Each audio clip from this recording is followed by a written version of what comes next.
Disclaimer, cerita dalam video ini sepenuhnya merupakan hasil imajinasi penulis dan bersifat fiktif. Kesamaan apapun dengan nama, tempat, atau peristiwa nyata hanyalah kebetulan semata.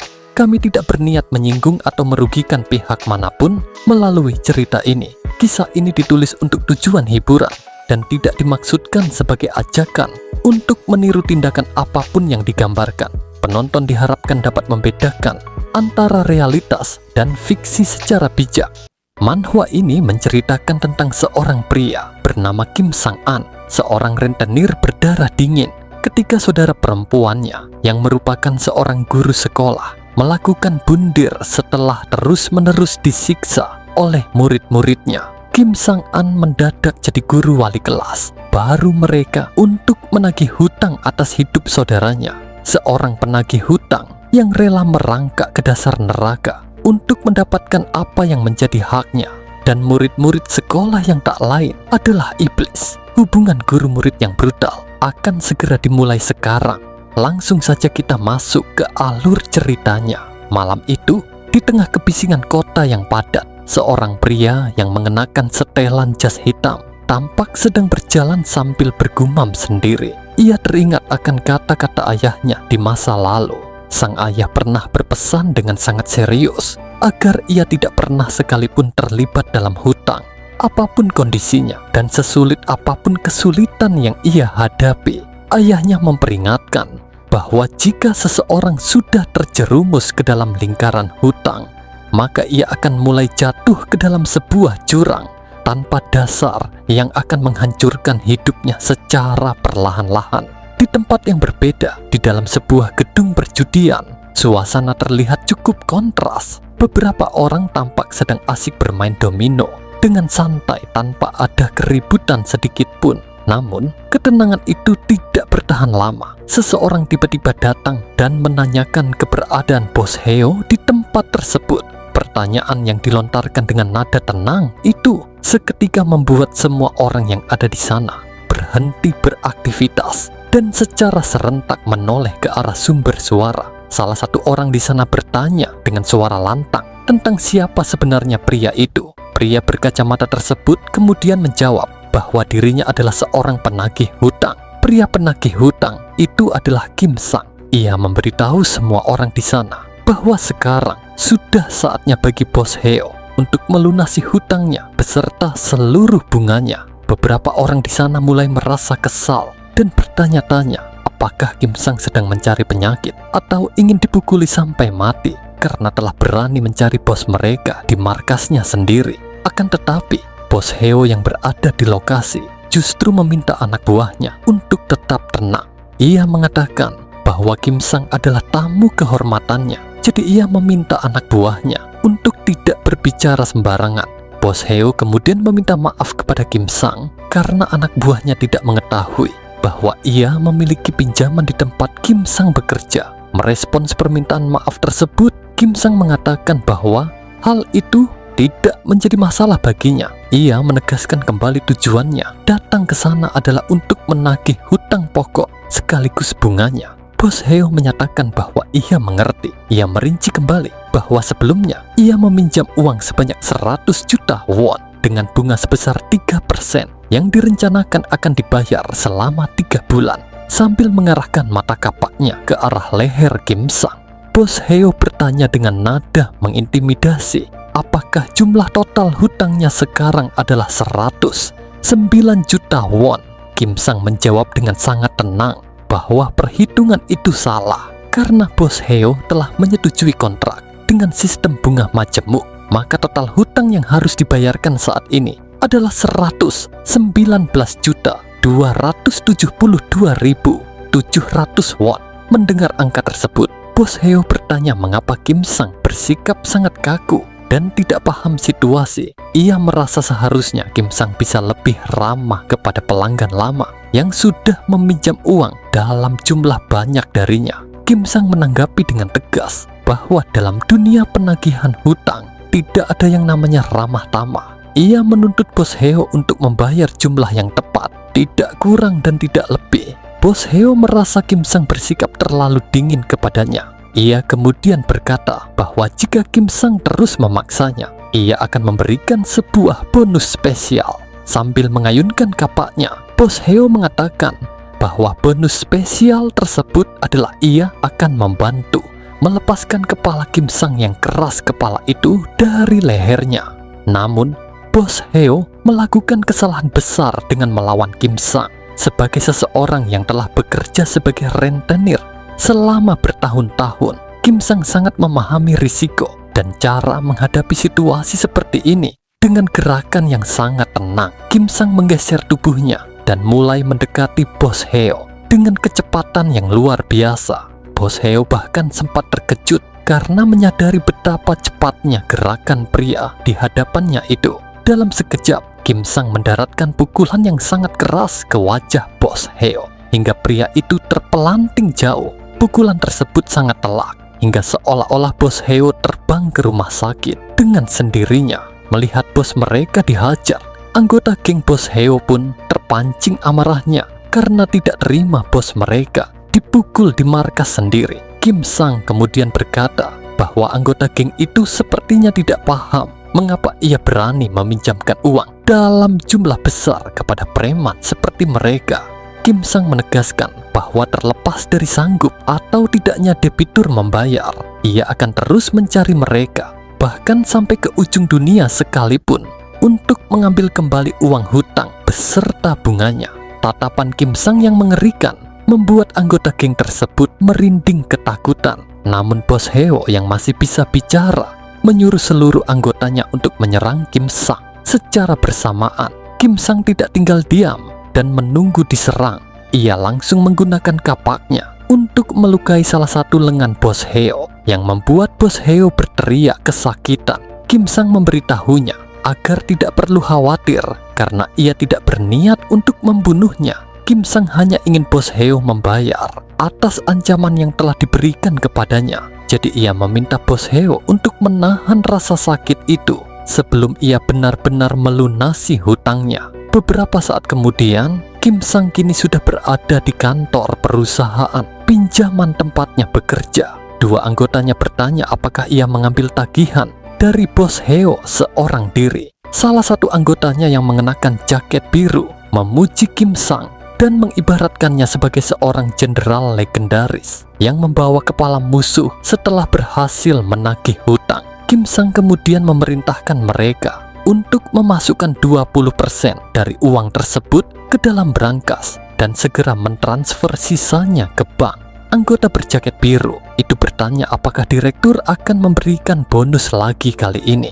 Ia berkata bahwa selama 5 tahun bekerja di industri ini, Kim Sang adalah satu-satunya orang yang memiliki reputasi tingkat keberhasilan penagihan sebesar 100%. Karena sikapnya yang tanpa basa-basi saat menagih, Kim Sang sampai mendapatkan julukan sebagai Raja Siluman Pinjaman atau mesin kolektor yang dingin. Kim Sang meminta anggotanya untuk berhenti bicara, tidak berguna, dan segera mengambilkan baju bersih untuknya. Ia kemudian bertanya apakah sudah saatnya bekerja di luar lagi untuk menagih klien yang lain. Ia juga menyarankan agar juniornya yang menggunakan baju batik untuk berhenti menjadi pesuruh dan mulai melakukan pekerjaan sungguhan. Anggota berjaket biru memberitahu bahwa besok ada jadwal menagih hutang kepada seorang wanita yang bekerja sebagai guru. Ia menjelaskan bahwa guru muda tersebut sangat naif karena mengambil pinjaman darurat sebanyak 10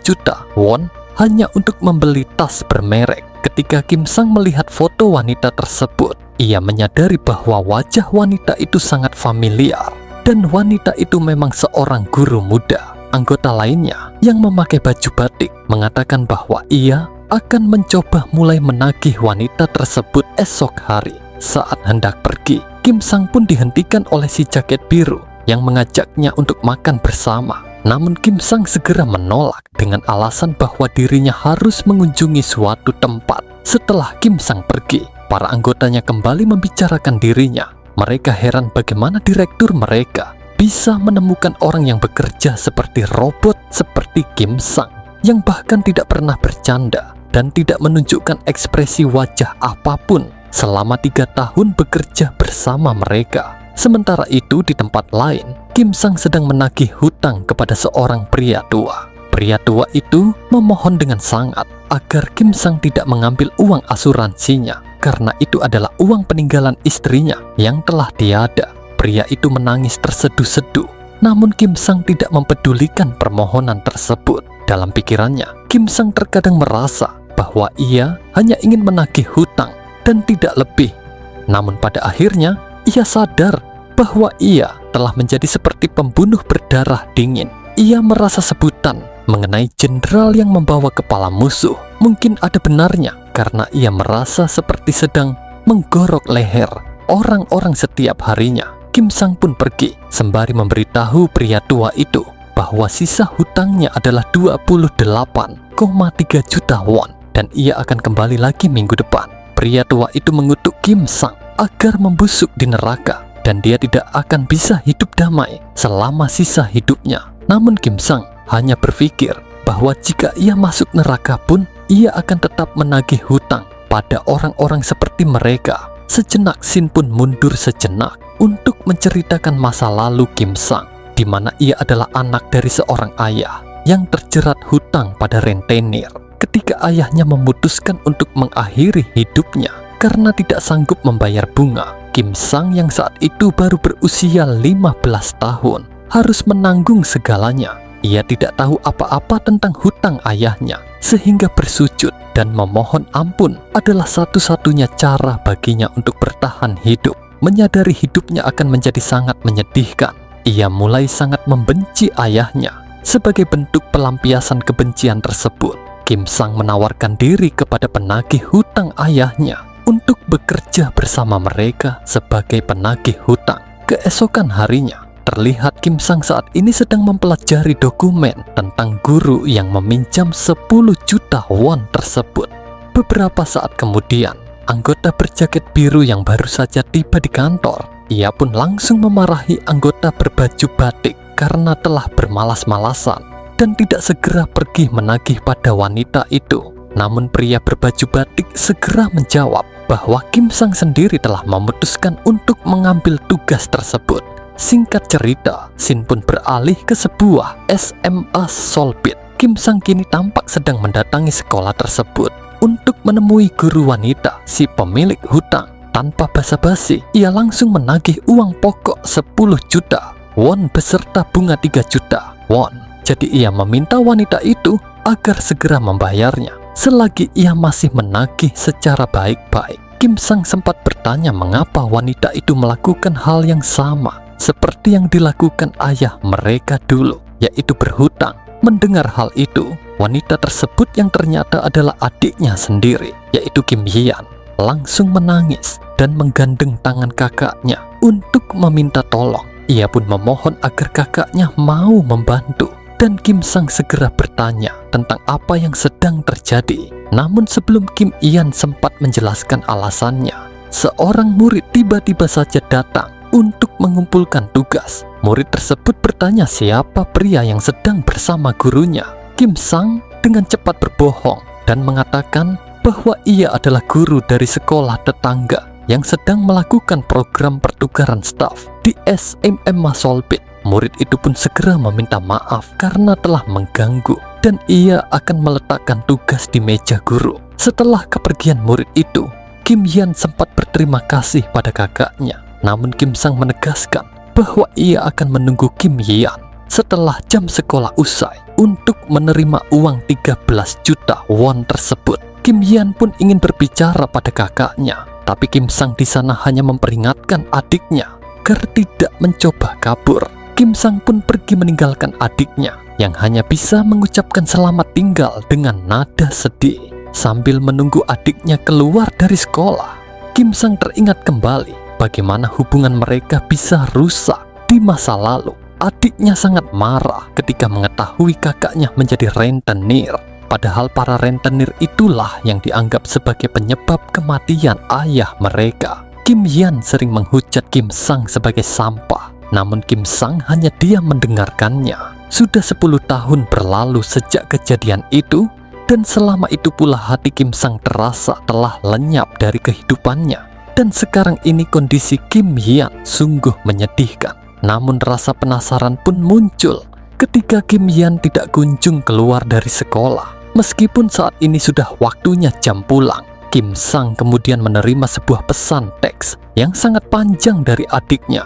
Ia pun merasa penasaran mengapa adiknya malah mengirimkan pesan alih-alih keluar menemuinya. Pesan tersebut ternyata sangat penting dan mengandung kesedihan yang mendalam. Kim Sang segera berlari secepat mungkin hingga menjatuhkan ponselnya karena ia merasa harus segera menyelamatkan adiknya. Dalam pesan tersebut, Kim Hyan menulis bahwa ia tidak menyangka akan bertemu kakaknya dalam kondisi yang menyedihkan, dan pertemuan itu terasa seperti mimpi baginya. Ia merasa bersalah karena telah merangkul kakaknya secara tidak sadar, padahal dulunya ia sering memanggil kakaknya sebagai sampah. Kim Hyan mengaku bahwa pemikirannya dulu sangat naif. Ia mengira rentenir adalah iblis yang paling menakutkan, padahal di luar sana ada iblis yang jauh lebih mengerikan yang telah mendorongnya untuk meminjam uang. Sejak kecil ia ingin jadi guru, namun sekarang ia merasa sekolah adalah neraka baginya.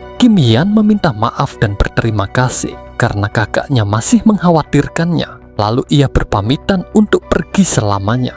Ia ingin membebaskan diri sebelum jiwanya menjadi hancur berkeping-keping. Sebenarnya, alasan utama Kim Sang menjadi rentenir adalah agar ia memiliki kekuatan untuk melindungi adiknya dari kekejaman dunia. Bahkan ketika direktur perusahaan bertanya mengapa ia ingin menjadi penagih hutang, Kim Sang menjawab bahwa jika ia tidak bisa membayar hutang, maka adiknya akan jatuh ke dalam jurang penderitaan. Namun Kim Sang merasa telah terlambat menyadari penderitaan adiknya, dan alasannya untuk melindungi adiknya tidak terpenuhi. Hal itu menjadi penyesalan terbesar dalam hidupnya sebagai kakak yang tidak berguna, dan uang 13 juta won yang menjadi inti pembicaraan terakhir mereka kini hanyalah terlihat seperti tumpukan sampah yang tidak berharga. Singkat cerita, beberapa hari setelah pemakaman Kim Hyan, Kim Sang memutuskan untuk masuk ke sekolah tersebut sebagai guru baru di kelas yang sebelumnya diajar oleh adiknya. Ia ingin melihat sendiri rupa dari para iblis yang telah menghancurkan jiwa adiknya. Kim Sang menyesali ketidaktahuannya bahwa selama ini adiknya menangis karena tekanan di dalam kelas tersebut. Saat memperkenalkan diri sebagai guru baru di kelas 32, dalam hatinya Kim Sang menganggap bahwa seluruh murid di sana memiliki hutang besar kepadanya yang harus ia tagih. Meskipun ia harus masuk neraka untuk itu, Kim Sang pun berkata senang berkenalan dengan mereka, dan mulai saat ini ia berharap agar para murid bisa mengikuti kelas sesuai dengan aturannya. Kembali ke waktu sebelumnya, diceritakan ada seorang anggota kongres bernama Park Man Cheo yang berniat meminjam 10 miliar won untuk membiayai kampanye pemilu ketua Junhong Capital, yaitu Wang Byung-hyun. Ia berkata bahwa akan sulit untuk meminjamkan uang sebanyak itu meskipun Man Cheol saat ini adalah anggota kongres. Man Cheol pun terus berbincang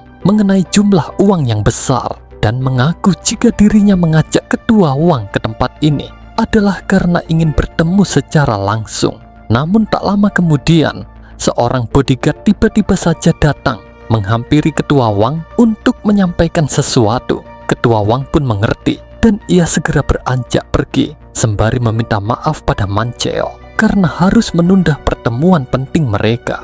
Ia menjelaskan bahwa dirinya saat ini memiliki urusan mendadak yang sangat penting, jadi ia meminta Man Cheo agar bertemu lagi lain kali. Singkat cerita, Shin pun beralih ke rumah duka Kim Hyan. Di sana, Kim Sang pun berterima kasih atas kehadiran pimpinan perusahaannya itu karena telah menyempatkan diri untuk datang ke pemakaman adiknya.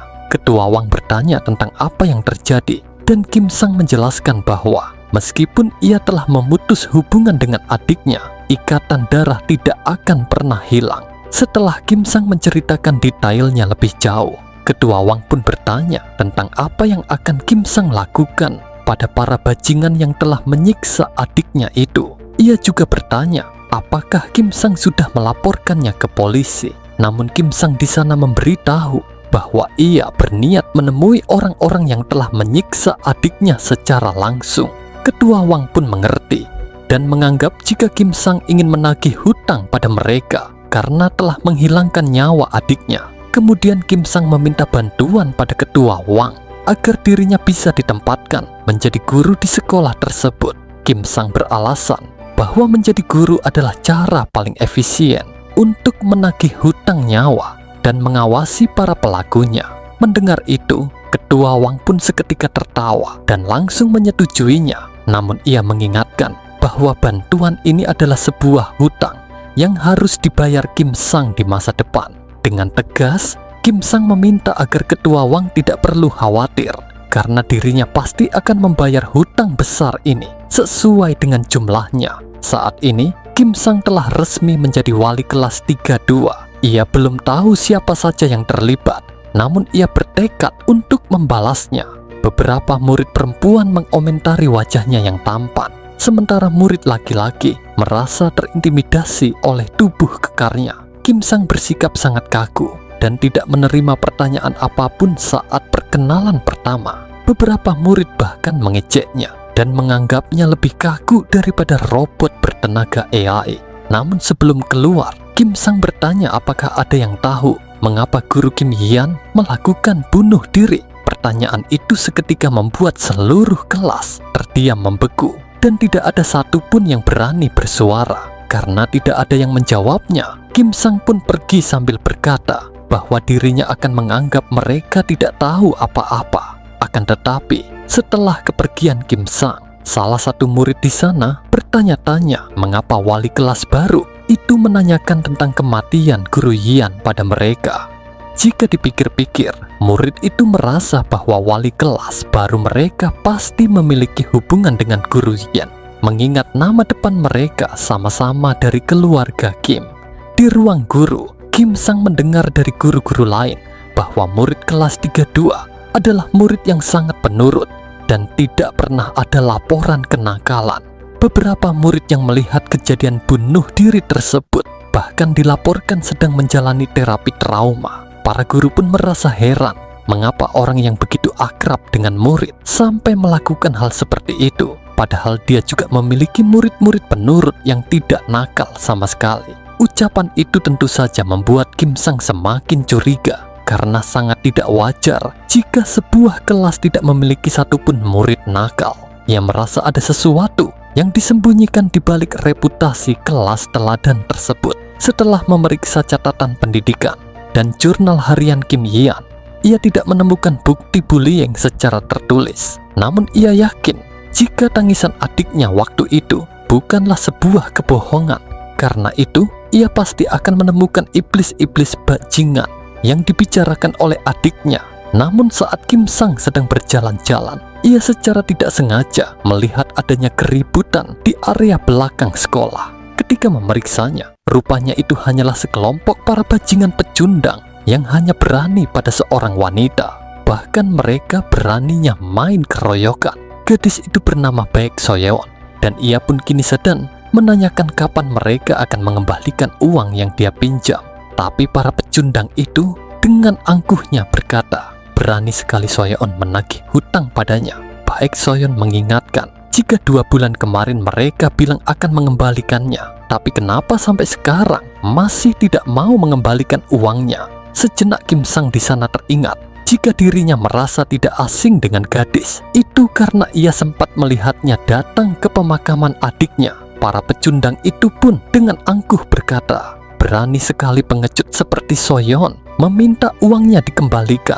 Siswa berambut merah itu meminta agar Soyeon kembali tenang karena dirinya akan membayarnya. Tapi kenapa dia malah mendatanginya seperti seorang debt collector? Rambut merah berkata jika dirinya hanya meminjam 500.000 won padanya, dan Baek Soyeon mengatakan kalau uang itu sangat banyak untuknya. Akan tetapi pria berambut merah yang jelek itu tiba-tiba saja menampar Soyeon dan memintanya untuk merelakan uang itu karena dirinya ini adalah teman sekelasnya. Rambut merah itu mengingatkan jika dirinya bukanlah seorang rentenir. Namun Baek Soyeon memberitahu bahwa dirinya saat ini sangat membutuhkan uang itu. karena ibunya sedang mengalami kesulitan. Bukan hanya wajahnya saja yang jelek, bahkan pikirannya juga sangat jorok karena masih memikirkan sesuatu yang kotor ketika melihat tubuh Soyeon. Pria yang ternyata memiliki nama Park Dae-jeon pun berkata, jika Soyeon memang ingin uangnya dikembalikan, maka nanti malam dia harus pergi ke tempatnya untuk mengambil uangnya sendiri. Ia menegaskan jika Soyeon tidak datang, maka jangan salahkan dirinya jika tidak mengembalikan uangnya. Para pengecut berwajah jelek itu kemudian pergi sambil menyebut jika wanita bodoh itu terlalu mudah untuk dibodohi. Beberapa waktu kemudian, ketika Soyeon sudah pulang, ibunya tampak sedang mengalami kesulitan menjelaskan pada rentenir karena dia masih belum bisa mengembalikan uang sebanyak itu. Ibunya Soyeon tidak memiliki banyak uang untuk bisa mengganti uang tersebut karena bisnisnya sekarang ini sedang sepi, dan beberapa saat yang lalu ada orang yang telah mencuri uangnya. Sejenak kita pun dijelaskan bagaimana bisa Soyeon tertipu oleh para bajingan di sekolahnya. Sebelumnya para pengecut itu tiba-tiba saja meminjam uang pada Soyeon karena mereka tahu jika ibu Soyeon adalah pemilik kedai. Soyeon tentunya tidak mau melakukan itu, tapi Dae-jeon yang beraninya sama cewek malah mengancam bahwa dirinya akan menghancurkan bisnis ibu Soyeon. Soyeon sadar gara-gara ketakutannya itu, ibunya malah mendapatkan masalah yang jauh lebih besar. Bahkan ia tidak berani memberitahu ibunya jika itu adalah perbuatannya. Tak lama kemudian, Dae-gon pun mengirimkan pesan padanya, bertanya mengapa Soyeon masih belum datang, padahal dirinya sudah menarik uang 500.000 won. Meskipun Soyeon sebenarnya tidak berani datang ke sana, tapi dirinya harus mengambil uang itu supaya ibunya tidak menangis lagi. Beberapa saat kemudian, di tempat karaoke, terlihat Dae-jeon kini sedang menyambut Soyeon yang sudah datang. Ia pun meminta Soyeon untuk masuk supaya transaksi mereka tidak dilihat banyak orang. Namun ketika masuk, rupanya di sana sudah ada sekumpulan pria pengecut yang ingin memanfaatkan kepolosannya Soyeon. Soyeon pun menanyakan kenapa Dae-jeon tidak langsung memberikan uangnya. Tapi pria pengecut itu malah menjawab bahwa mereka haruslah bersenang-senang terlebih dulu sebelum dirinya memberikan uangnya.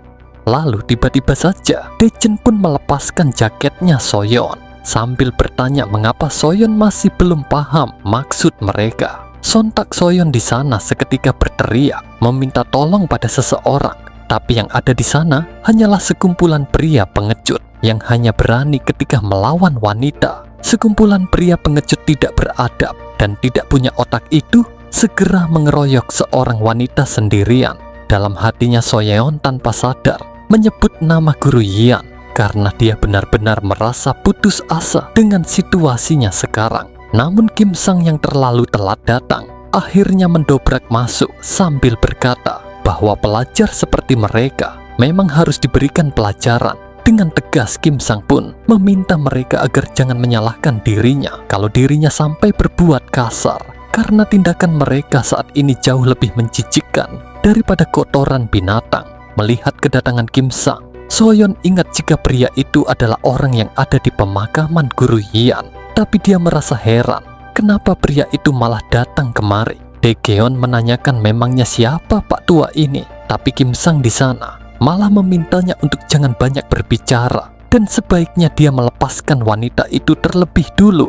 Dengan angkuh Dae-geon menanyakan kenapa juga dirinya harus melepaskan wanita ini, dan pria pengecut lainnya ikut bertanya, ada apa dengan Pak Tua ini? Pria berjaket hitam akhirnya menyadari jika pria tua itu adalah wali kelas baru di kelas 32 hari ini. Namun rekannya menimpali, peduli setan dengan guru baru. Dae-geon dengan percaya diri berkata bahwa sepertinya ia harus memberikan pelajaran pada Pak Tua sombong yang tidak tahu tempat ini. Ia menanyakan apakah Pak Tua itu mengenal wanita ini, atau apakah mungkin dia ini sebenarnya adalah pria tua pedofil yang suka memacari seorang anak di bawah umur. Dae-geon menganggap jika Soyeon memang semiskin itu, sampai-sampai dia rela berpacaran dengan seorang pria tua. Namun karena Dae-geon terlalu banyak ngebacot, Kim Sang yang sudah muak langsung memukul wajahnya agar dia segera diam. Jelas itu adalah pukulan yang mantap jiwa. dan Daejeon pun seketika dibuat terhempas begitu saja jauh ke belakang. Dalam hatinya Soyeon berpikir, apakah yang dikatakan oleh guru ini mengenai tidak akan pernah melupakan hutang itu memang benar adanya. Waktu itu Kim Sang berterima kasih pada Soyeon karena hanya dialah satu-satunya siswa dari SMA Solbit yang datang ke pemakaman guru Yian. Kim Sang berjanji jika dirinya pasti akan membayar kebaikannya itu sesuai harganya, dan hari ini adalah hari di mana Kim Sang akan membalas kebaikannya. Melihat kejadian itu, kedua pria pengecut lainnya seketika merasa sangat terkejut karena pukulan guru itu benar-benar sangat kuat, sampai-sampai bisa membuat wajahnya Daejeon jadi bengkok. Dengan nada datar, Kim Sang mengingatkan jika mereka telah meminjam 500.000 won dari Baek Soyeon, tapi karena mereka tidak menuliskannya dengan jelas di dalam kontrak, maka dirinya sendiri yang akan memperjelasnya. Menurut aturan dari para rentenir, hutang yang akan berlaku pada mereka adalah bunga mingguan sebesar 30% dari jumlah totalnya. Oleh karena itu, mereka yang telat membayar selama 8 minggu, maka hutang mereka sekarang adalah 4.078.653 won. Mendengar itu, Daejeon pun bangkit dan langsung bertanya tentang omong kosong. Apa yang sedang dibicarakan si brengsek ini? Karena sungguh tidak masuk akal jika hutang bunganya bisa mencapai 30%. Akan tetapi, Kim Sang di sana berkata bahwa hutang tetaplah hutang, dan Daejeon pun menegaskan jika dirinya hanya meminjam 500.000. Jadi tidak masuk akal jika total hutangnya menjadi 4 juta won. Menjawab itu, Kim Sang berkata, jika dipikir-pikir itu memang tidak masuk akal, tapi dirinya akan memastikan bahwa perhitungan yang telah dirinya buat akan masuk akal jika dimasukkan ke dalam kepala mereka. Kemudian Shin pun berpindah keluar tempat karaoke, di mana bawahannya Kim Sang sedang mengikutinya untuk pergi ke tempat karaoke tersebut. Mata sipit pun menanyakan, kenapa mereka harus mengikuti bos kemari? Apakah bos kemari karena ada seseorang yang meminjam uang padanya?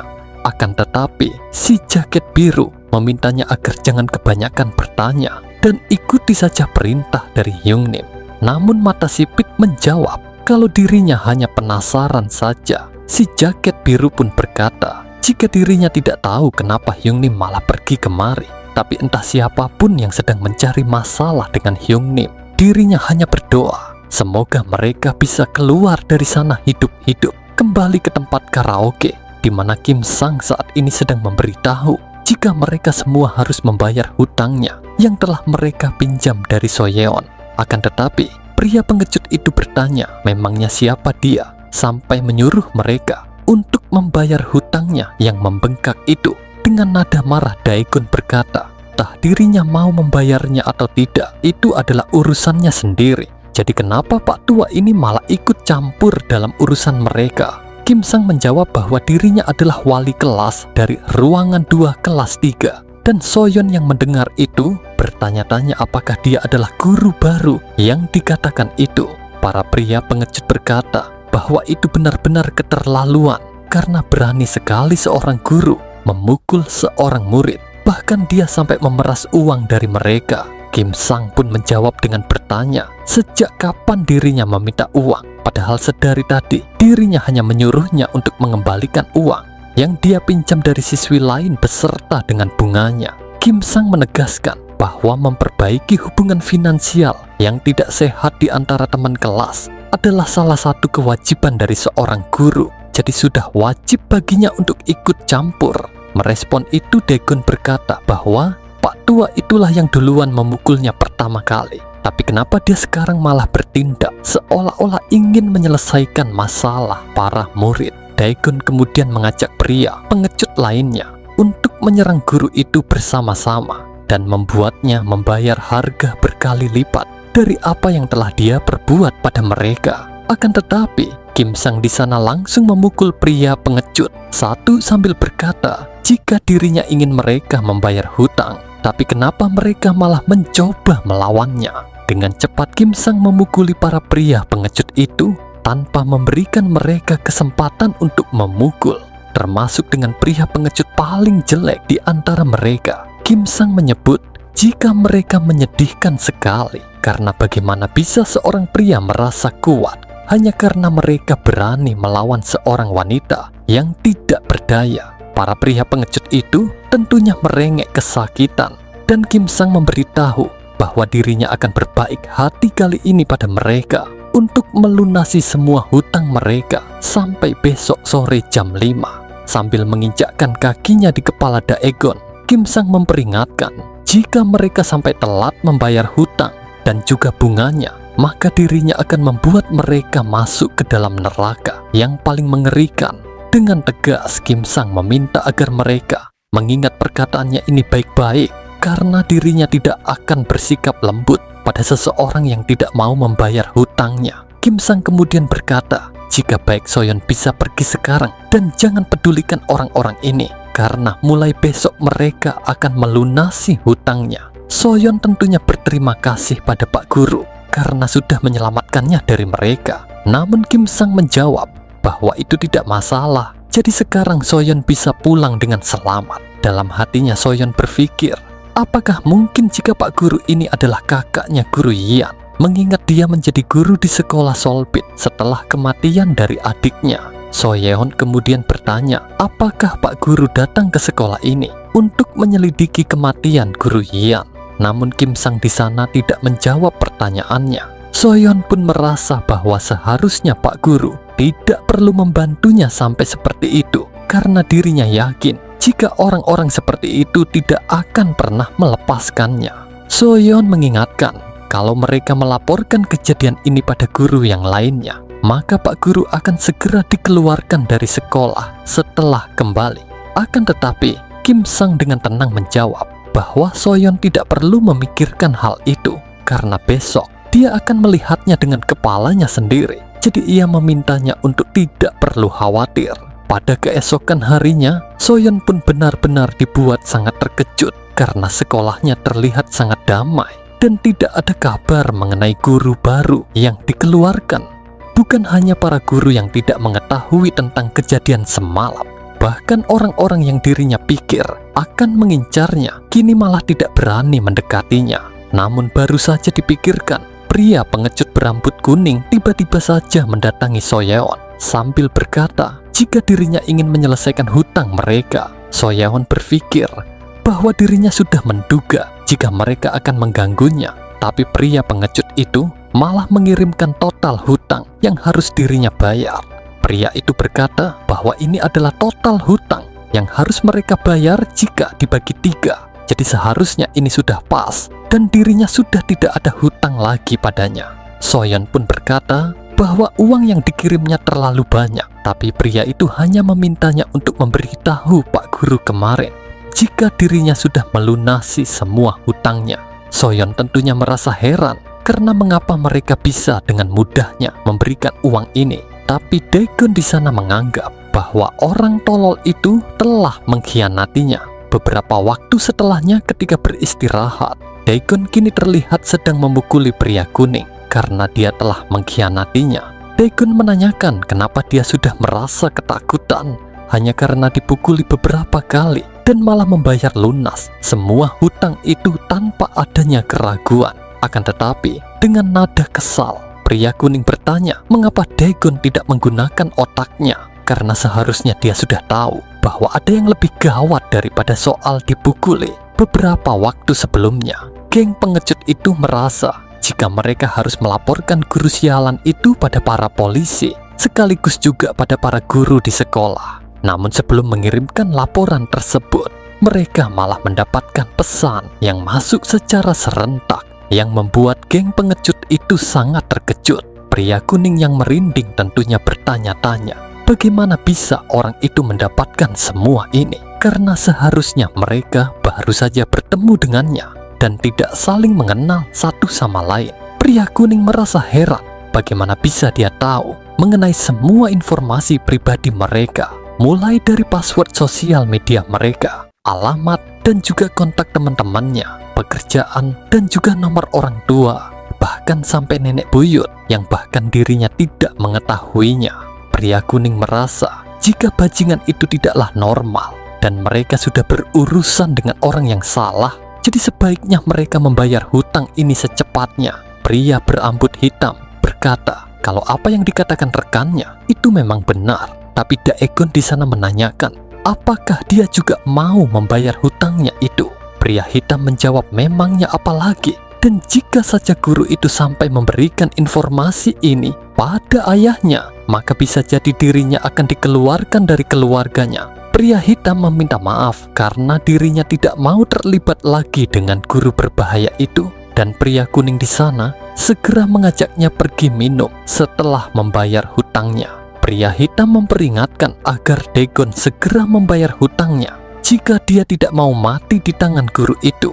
Namun Daegon di sana hanya berkata, dasar para pengkhianat. Shin pun kembali ke ruangan kelas, di mana Daegon saat ini masih sangat pusing karena dirinya sama sekali tidak memiliki uang untuk membayar hutangnya. Daegon berpikir keras mengenai apa yang harus dirinya lakukan karena semua uangnya telah dirinya gunakan untuk membeli kripto. Kim Sang yang menjadi guru pelajaran hari ini tentunya menanyakan apakah dia memiliki masalah sampai tidak bisa fokus pada pelajarannya. Kim Sang pun meminta agar dia sebaiknya menyimpan pemikiran sia-sia itu sampai di rumah, karena hari ini sudah hampir mencapai jam 5 sore. Setelah bertemu dengan pria mengerikan itu di dalam kelas, Daegon tiada henti-hentinya melampiaskan amarahnya ke arah tembok sekolah. Ia merasa kesal karena guru itu tiba-tiba muncul dan membuat kekacauan, padahal dirinya sudah menikmati kehidupannya yang enak ini. Namun tak lama seseorang muncul sambil menanyakan apakah dia mengalami masalah dengan guru baru itu, dan Daegon menanyakan dari mana dia bisa tahu dia adalah Eom Yejun, dan sembari tertawa ia menjawab bahwa dirinya mendengar itu dari teman-temannya yang sedari pagi mencoba untuk mencari pinjaman uang di kelas lain.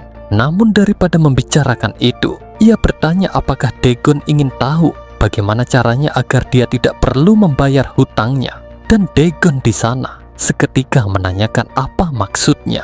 Beberapa waktu kemudian, Kim Sang kini terlihat sedang menunggu kedatangan Soyeon sambil menanyakan apakah orang-orang itu sudah membayar hutangnya. Soyeon pun menjawab bahwa semuanya telah membayar hutangnya kecuali Daegon. Jadi sekarang ibunya sudah bisa membayar sewa toko. Namun dalam pikirannya, Soyeon sebenarnya ingin mengembalikan hutang yang berlebihan itu. Soyeon kemudian segera berterima kasih pada Pak Guru, tapi Kim Sang di sana menjawab bahwa Soyeon tidak perlu berterima kasih padanya. Di saat yang sama, Kim Sang berkata, sepertinya orang terakhir yang belum membayar hutangnya malah datang sendiri. Jadi ia bertanya apakah Daegon ingin membayarnya secara tunai. Akan tetapi Daegon di sana malah menjawab bahwa dirinya datang kemari bukan untuk membayar hutang yang tidak masuk akal itu.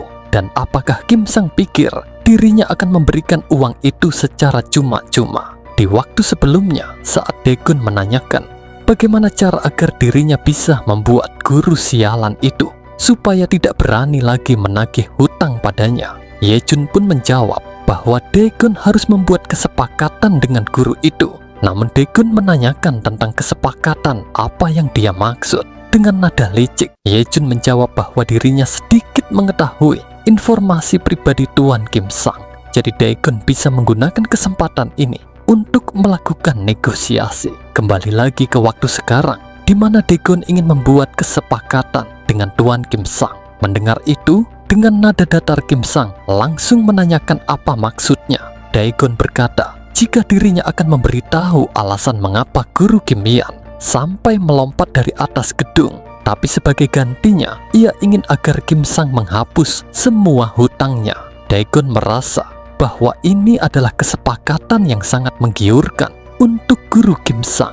Namun dengan nada datar Kim Sang menjawab bahwa sepertinya Daegon telah salah paham mengenai sesuatu. Sembari berjalan maju, Kim Sang mengingatkan jika dirinya telah bilang bahwa pelunasan hutang paling lambat adalah jam 5 sore. Dan Daegon yang ketakutan segera menanyakan kenapa Kim Sang malah mendekat. Daegon pun bertanya, bukankah Kim Sang ingin tahu tentang alasan kenapa guru Kim Ian mati bunuh diri Jadi Kim Sang seharusnya membuat kesepakatan dengannya. Karena Daegon berani berbicara sesuatu yang tidak perlu, Kim Sang pun langsung mencekik pria pengecut itu sambil menegaskan bahwa dirinya sudah memperingatkannya malam itu.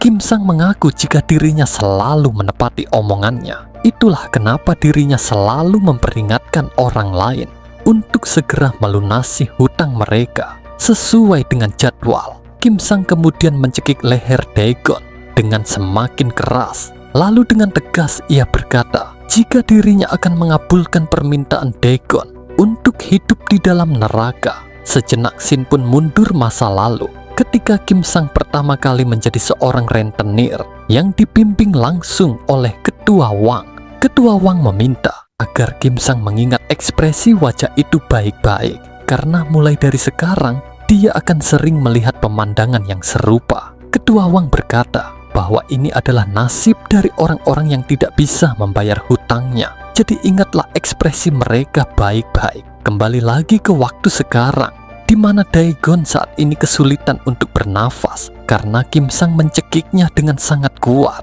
Berbeda dengan wajah sombong sebelumnya yang seperti tidak takut apapun.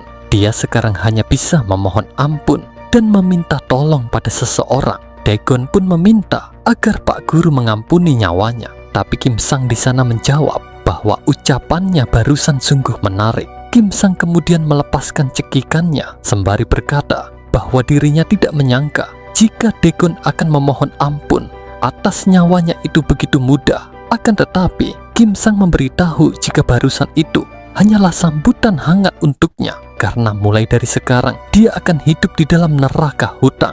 Beberapa saat setelahnya, sembari berjalan pergi, Daegon berpikir jika guru itu sangatlah aneh karena tiba-tiba pergi, lalu bertanya-tanya apakah Pak Guru kira dirinya akan takut kalau dia sampai melaporkannya pada orang tuanya. Daegon berkata bahwa ibunya sudah lama pergi dan ayahnya sekarang bekerja di luar negeri. Jadi si brengsek itu pasti tidak akan bisa mengancamnya sama sekali. Namun selagi Daegon terus menggerutu mengenai Kim Sang, salah satu anak buahnya Kim Sang tiba-tiba saja datang untuk menculiknya. Sambil membungkam Daegon, si jaket biru berkata, jika orang tua Daegon bisa membayar hutangnya, mungkin dia tidak akan sesial ini. Jadi ia meminta Daegon agar sebaiknya tidurlah dengan nyenyak selagi dia masih memiliki waktu. Beberapa saat kemudian, ketika Daegon tidak sadarkan diri di suatu tempat, tiba-tiba saja seseorang menyiramnya dengan air untuk membangunkannya. Salah satu pria di sana menanyakan, mau sampai kapan anak baru sepertinya bermalas-malasan di sini? Namun Daegon yang tidak tahu apa-apa berkata, berani sekali dia menyiramnya. Dengan tatapan mengintimidasi, pria itu berkata, bukankah Daegon datang kemari untuk membayar hutangnya? Jadi segeralah bangun dan bekerja dengan giat. Daegon menanyakan memangnya siapa mereka ini dan kenapa di sini baunya sangat amis. Tapi pria itu memintanya untuk melihat sekeliling dan dia pasti akan tahu sendiri tentang ada di mana dia sekarang. Pada akhirnya, Daegon pun dipaksa bekerja sebagai awak kapal di kapal nelayan. Tapi tentu saja, Daegon tidak bisa menerima kenyataan jika dirinya sekarang bekerja sebagai seorang nelayan. Akan tetapi, orang yang berada di atas kapal itu tidaklah ramah. Bahkan pria besar itu bertanya dengan kesal, mengapa Daegon malah terus mengoceh dan tidak segera bekerja. Pria itu pun merasa bahwa sepertinya anak ini dibesarkan tanpa tahu tentang yang namanya bekerja keras. Jadi dirinya akan memberikan sedikit training padanya. Sambil mengancam Daegon menggunakan pisaunya, pria itu berkata, jika Daegon ingin keluar dari tempat ini, maka dia harus membayar hutangnya terlebih dulu dengan melakukan kerja keras. Tapi tentu saja jika Daegon tidak mau melakukan itu, maka para senior yang baik hati ini akan memberikannya kasih sayang yang tidak terhingga dan akan membuatnya ingin bekerja sampai mati. Dengan begitu, Daegon pun memulai kerja fisik pertama kali dalam hidupnya. Tapi karena bocah berandalan itu tidak punya kemampuan kerja, dia jadi merasa sangat kesulitan.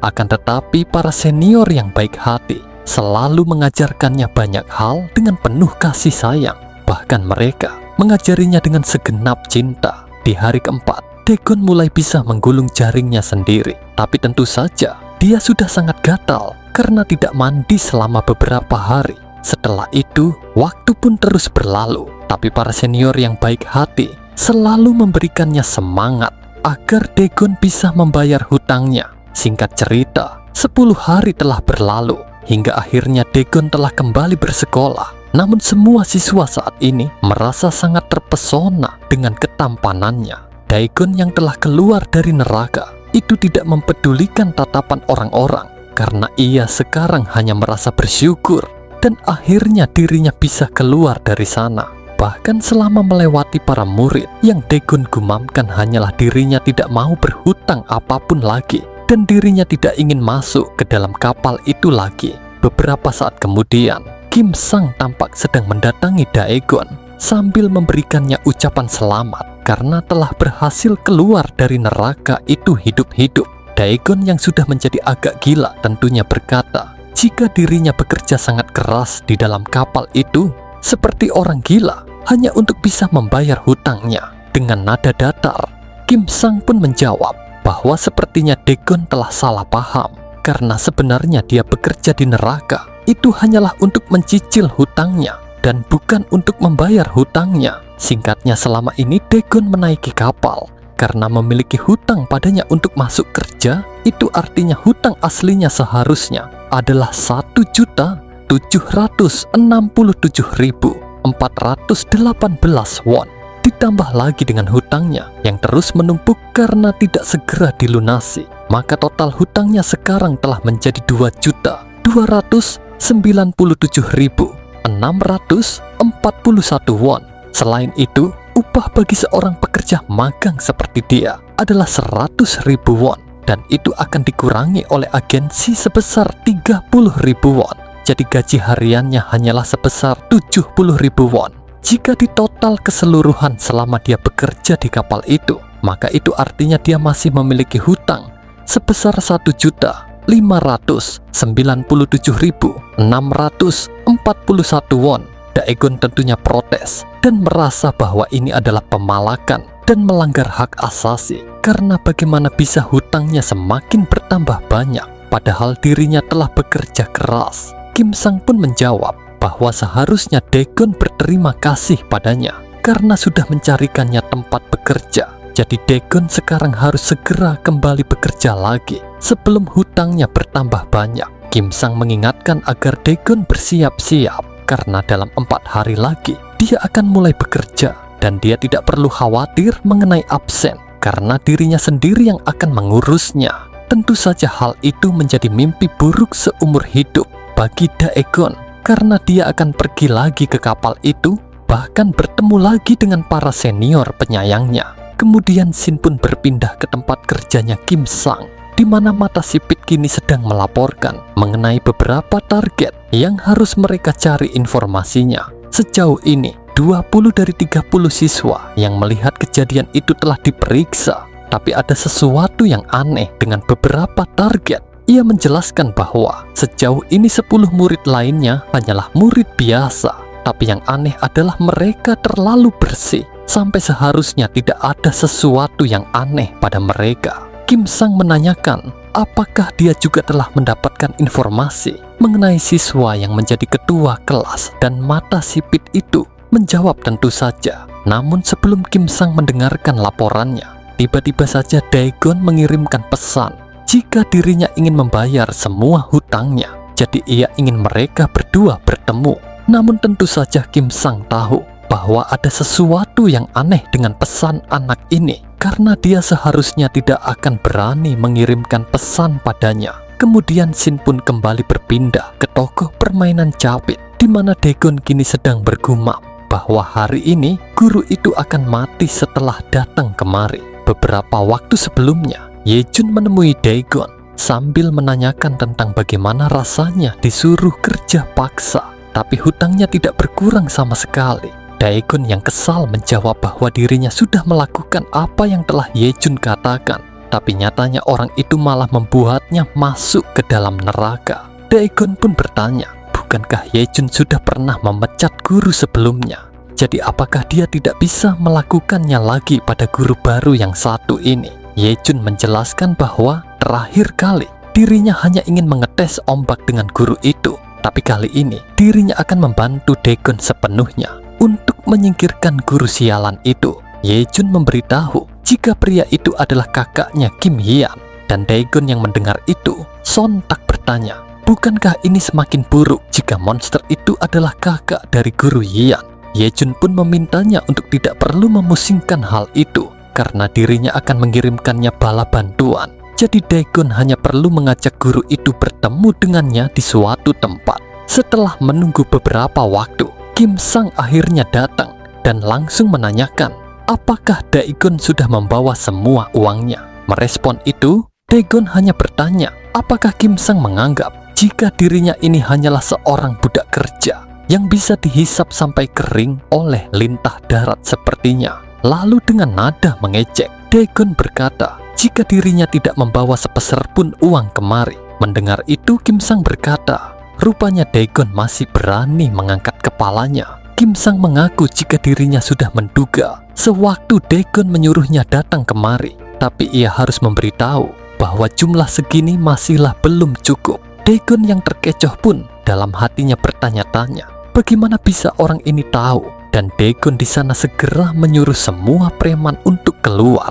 Dengan angkuh Daegon berkata, jika Kim Sang memang ingin selamat, maka dia harus memenuhi 2 permintaan darinya. Baru setelah itu dia mungkin akan selamat. Pertama-tama, Daegon ingin agar Kim Sang menghapus seluruh hutangnya. Dan yang kedua, dirinya ingin agar Kim Sang pergi sejauh mungkin dari sekolahannya. Kim Sang yang mulai kesal bertanya tentang siapa orang yang mendukungnya, tapi Daegon dengan bodohnya malah bertanya balik tentang apa yang sedang Kim Sang bicarakan.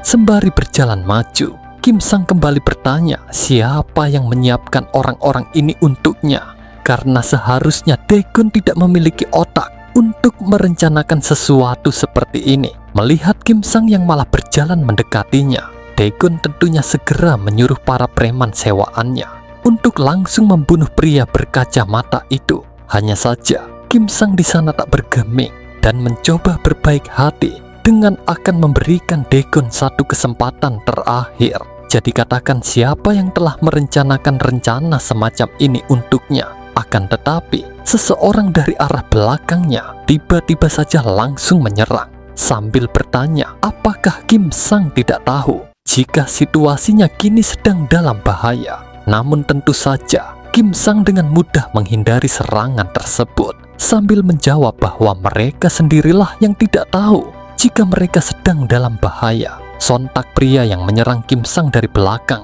merasa sangat terkejut karena pergerakan orang ini ternyata jauh lebih cepat daripada perkiraannya. Tanpa belas kasih, Kim Sang pun langsung menghantamkan kepala pria tersebut ke kaca permainan capit hingga membuat kaca tersebut sampai pecah. Dengan wajahnya yang melongo lebar, Daegon tidak menyangka jika guru monster itu akan jauh lebih menyeramkan daripada ketika dia menghajarnya di ruangan karaoke. Dengan nada dingin Kim Sang berkata bahwa sebelumnya ia telah memberikannya bantuan untuk melunasi hutangnya. Tapi kenapa Daegon malah menerima bantuan dari orang lain untuk mencoba mengeluarkannya dari sekolah? Lalu dengan amarahnya yang mulai tak tertahan, Kim Sang sekali lagi berkata jika ini adalah kesempatan terakhirnya untuk berbicara. Jadi katakan siapa yang telah menyuruhnya untuk melakukan semua ini. Melihat kebengisan itu, seorang Pak Tua bertanya apa yang harus mereka takutkan karena mereka bisa menghajar satu orang itu bersama-sama. Seketika itu, seluruh preman secara bersama-sama menyerang Kim Sang menggunakan senjata mereka. Tapi Kim Sang hanya perlu tangan kosongnya untuk melawan mereka. Dengan wajahnya yang datar seperti meremehkan mereka, Kim Sang mulai menghajar para preman itu satu persatu dengan pergerakan yang sangat cepat. Layaknya seorang prajurit pembunuh yang terlatih, Kim Sang bergantian memukuli para preman itu sampai mereka memuncratkan cairan merah. Namun dari arah belakang, terlihat ada orang bodoh yang mencoba untuk menyerang Kim Sang. Padahal temannya saja tidak berhasil. Hanya saja Kim Sang dengan mudah menghindari serangan tersebut. Sambil mencekik pria itu, agar dia tidak bisa lolos darinya. Kemudian Kim Sang pun melakukan gerakan yang sama lagi, yaitu dengan melemparkan orang yang dia cekik barusan ke arah mesin capit. Melihat kejadian itu, Pak Tua tadi pun berteriak dan bertanya, kenapa mereka masih maju satu persatu? Apakah mereka mau membuat malu jika bos sampai melihat mereka kalah melawan seseorang yang tidak bersenjata? Namun karena Pak Tua itu terlalu berisik, Kim Sang di sana langsung melemparinya dengan sebuah boneka. Lalu dia memukulnya dengan sangat keras, sampai-sampai muka Pak Tua itu penyok. Sontak hal itu seketika membuat para preman yang menjadi bawahan Pak Tua langsung tercengang ketika melihat orang terkuat di antara mereka malah dikalahkan dengan sekali pukul. Bahkan Dagon yang juga melihat kebrutalan dan kebengisan dari Kim Sang, ia pun hanya bisa melongo sambil berpikir bagaimana bisa mereka yang malah dihajar. Para preman yang masih terkejut dengan kekalahan Pak Tua tadi juga tidak luput dari pukulan Kim Sang. Bahkan mereka tidak bisa membuat Kim Sang sampai berkeringat. Kim Sang yang sudah menghabisi para preman berkata, karena para pembuat onar ini sudah hilang, apakah Dagon sekarang mau berbicara dengannya? Akan tetapi, Dagon di sana ternyata sudah berlari terbirit-birit sambil ketakutan karena ia yakin bahwa dirinya pasti akan mati jika sampai tertangkap. Dagon merasa bahwa dirinya tidak boleh sampai tertangkap, tapi kepanikannya itu malah membuatnya harus tersandung. Namun saat ia melihat jika dirinya tersandung oleh para preman yang tidak sadarkan diri, Dagon tentunya hampir saja ingin ngompol sambil terus berlari karena ketakutan. Dagon pun berteriak meminta tolong pada seseorang. Akan tetapi, Kim Sang di sana tidak mencoba untuk mengejarnya sama sekali karena dia tahu jika Dagon hanya sedang dimanfaatkan. Kim Sang merasa ketika Dagon tersadar, dia pasti akan tahu jika semua bantuan ini hanyalah jebakan lain dan dia tidak akan bisa lari kemanapun. Sementara itu, Dagon yang telah berhasil kabur, kini ia sedang menelepon Yejun untuk memberitahu jika semua preman yang dikirimkannya telah dikalahkan semuanya. Akan tetapi, dari balik telepon Yejun malah menjawab jika Dagon harus mengirimkan uang sebesar 5 juta padanya jika ingin selamat. Namun Dagon yang tak paham segera menanyakan tentang apa yang sedang Yejun bicarakan. Dengan nada serius, Yejun menjelaskan bahwa dirinya tidak pernah bilang jika bantuannya ini gratis, dan Dagon juga seharusnya tahu jika menyewa para preman itu tidaklah murah. Dagon yang bodoh pun bertanya, apakah Yejun pikir dirinya memiliki uang sebanyak itu, padahal dirinya sedang terseret ke dalam masalah ini karena hutang. Namun Yejun di sana hanya menjawab, jika itu bukan masalahnya, tapi mulai sekarang Dagon akan berhutang padanya, jadi ia akan mencarikannya pekerjaan yang cocok. Yejun pun berkata bahwa Dagon telah meminjam uang darinya, maka bunga majemuknya adalah sebesar 45% per tahun. Jadi ia memintanya untuk mengikuti teman baru yang telah dirinya kirim. Yejun kemudian memberitahu jika dirinya akan mengenalkan Dagon pada pekerjaan yang bagus, sehingga dia mungkin bisa melunasi hutangnya setelah 10 tahun bekerja. Selesai menelepon Dagon, Yejun berpikir bahwa sebelumnya ia hanya ingin mengetes situasi, tapi ia sungguh tidak menyangka jika guru itu benar-benar sangat kuat. Yejun merasa jika menghadapi 10 orang sendirian, bahkan tidak sampai mengalami kesulitan, maka orang itu benar-benar sangat mengerikan. Beberapa saat kemudian, di tempat pertarungan sebelumnya, terlihat Pak Tua itu akhirnya bangun sembari bertanya-tanya, memangnya Pak Guru macam apa yang bisa menghabisi 10 orang sekaligus? Bersamaan dengan itu, bos mereka tiba-tiba saja datang sambil menanyakan bagaimana bisa mereka semua sudah amburadul, padahal baru dirinya tinggal ke toilet sebentar. Pak Tua itu pun segera bertanya, mengapa ketua bisa ada di sini? Dan pria itu menjawab, bos, macam apa yang bahkan tidak tahu anak buahnya berada di mana. Bos itu kemudian menanyakan tentang apa yang terjadi, dan Pak Tua menjawab bahwa ada seorang anak SMA yang menyewa mereka untuk menghabisi seorang guru, tapi mereka malah dihabisi olehnya. Mendengar itu, si bos segera bertanya lagi tentang berapa banyak bayaran yang mereka terima, dan Pak Tua itu menjawab 500.000 won untuk setiap orang. Namun si bos merasa jika bayarannya murah sekali, tidak sebanding dengan reputasi yang harus dikorbankan. Pak Tua menjelaskan bahwa mereka telah ditipu karena orang itu bukanlah guru biasa. Tapi si bos di sana langsung memukul kepala Pak Tua dengan senjatanya. Bos itu menegaskan, tidak mungkin bagi mereka yang menggunakan nama Good Capital akan kalah dengan seorang guru SMA. Lalu kita pun dijelaskan jika si bos itu adalah ketua tim penagih hutang dari Good Capital, dan dia pun dengan kesal menanyakan tentang apa yang akan terjadi kalau sampai berita ini menyebar. Ketua itu kemudian menanyakan tentang pergi kemana guru itu sekarang, dan apakah dia masih mengingat penampilan atau bahkan nama guru itu. Pak Tua itu memberitahu bahwa namanya adalah Kim Sang-an. Ketua penagih hutang yang mendengar itu, ia pun seketika tersenyum sambil berkata, rupanya berandalan itu yang berulah. Kemudian Shin pun berpindah ke tempat kerjanya Kim Sang, di mana dia kini sedang menanyakan kenapa si mata sipit masih berada di sini dan belum pulang. Mata sipit menjawab bahwa dirinya masih belum bisa membantu Hyung Nim menagih hutang. Jadi paling tidak dirinya harus membantunya menyusun dokumen. Mata sipit pun berjanji bahwa dirinya pasti akan menjadi seorang rentenir nomor 1 seperti yang dilakukan oleh Hyung Nim, dan dirinya pasti akan belajar banyak jika mengikutinya. Namun Kim Sang di sana menjawab bahwa rentenir adalah seorang sampah yang lebih menghargai uang daripada nyawa manusia, dan mereka tidak lebih dari seekor monster. Kim Sang menambahkan bahwa di antara para monster lintah darat itu, dirinya telah mencapai puncaknya. Jadi apakah si mata sipit serius ingin menjadi seseorang seperti dirinya? Akan tetapi mata sipit merasa jika Hyung Nim bukanlah orang seperti itu, karena dirinya pernah mendengar bahwa Hyung Nim menjadi seorang rentenir hanyalah agar dia bisa melindungi adik perempuannya. Mata sipit berkata, jika orang seperti Hyung Nim bisa disebut sebagai sampah, maka dirinya juga tidak akan keberatan menjadi sampah sepertinya. Mendengar itu,